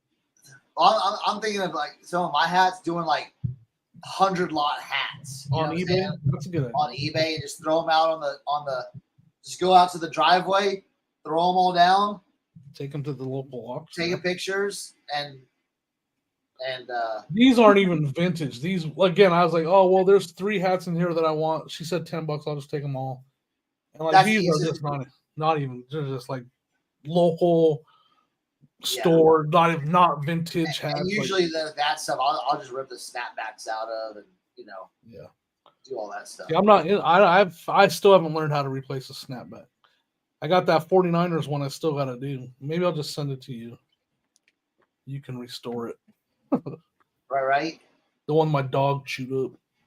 Oh, got- my dog chews up stuff, but I give him stuff to chew on. You know what I'm saying, dude? The other day he chewed up a pair of shoes, and he's never chewed up a pair of shoes. And I don't know. I was like, they were Nike Dunks, and I was like, no, I'm not. Yeah. Were they already listed? No, they weren't listed. No, they were in the pre-cleaning stages, and I had to put them in my room, and yep, he must have had something on that top collar. He's not even with my shoes. You know what I'm saying? But he just tore into them. I was like, what happened? All right. Next time I'm gonna just buy them all and I'm gonna send them directly to Turn On. You gotta pay for the shipping though. I'm not paying for the shipping. So I got a question. Now What I'm would y'all not do part if you had? Nobody cheat. Yeah, Ohio. Yeah, whenever I ship to Ohio, yeah, like it's cheap. You know what I'm saying? It's. I like shipping to like Pennsylvania, Ohio, New Jersey, around. That's, I don't care about that because I'm just happy to have it done, and it doesn't matter where it's going. It's going in the same size box, so the work's already done. I'm like, I just want it gone. This is a decent sale. I wish it wasn't 2 hours away. All right. on a So, Tuesday. question. On it, yeah, it's running right now, and I can see the prices too. They're not terrible, but it's literally. I'm not driving that far today, not for one set. Well, what's around it? You know what I'm saying? Yeah, on a yeah, maybe I can see that. Well, I got to record a podcast right now. And then, Yeah. Well, hey, let's get out of here. It's noon. Hey, Jimmy, Mike, thank you so much for coming by. Yeah, Appreciate it. Thanks for having us. Yeah, absolutely. Always enjoy. Apologies. Actually, I'm not going to apologize for anything. I think I did good. Yeah. Nothing cancelable. Yeah. I'm impressed, Mike. I'm impressed. All right. Well, Jimmy, what you got? What you got going on? What you got plugging? Plug. I'm doing 2 videos a week, every week on Old School Flips now, Wednesday and Sundays, every morning, 9:30 or 10. I haven't quite pinned that part down, but picking videos at yard sales. I'm all summer long. I'm sticking to it. No, it's starting to do pretty good for me, so I'm happy with that. And then check out the Reseller Leftovers podcast. Sweet. Bring back Flipper. And Mike, what you got going on? Death Pop Picker on YouTube right here. I guess yeah. Where we are. I'm trying to do 1 video a week. I got one out this past week. Go check it out, and then you can look at the part 1 of that same video that was released 32 days prior. So, like I said, I'm working on it. You got any whatnots coming out? Or did what's bits? that? You got any whatnots or did bits coming out? No whatnots or dibdits. Y'all go check out Dibdit on today because they're doing that big media show. I think that's running for like 10 hours today. So that's a good thing. And then y'all remember, check out myself, Rod, Kevin, everybody was in here earlier on Whatnot. Just follow us there. And they run a lot more shows than I do, but when I do, people make money. Okay. Right. That's a good thing. That's Yeah, it. you're on Didbit. Didbit right now. You're on Dibdit right now? I don't know. Aren't they running today? Or at 1? Yeah. They're running at 1, right? I think Kevin was opening it at 1. I'll put it in the chat right there. All right. Well, cool. See everyone over there. And y'all take care. Bye, everybody. Okay.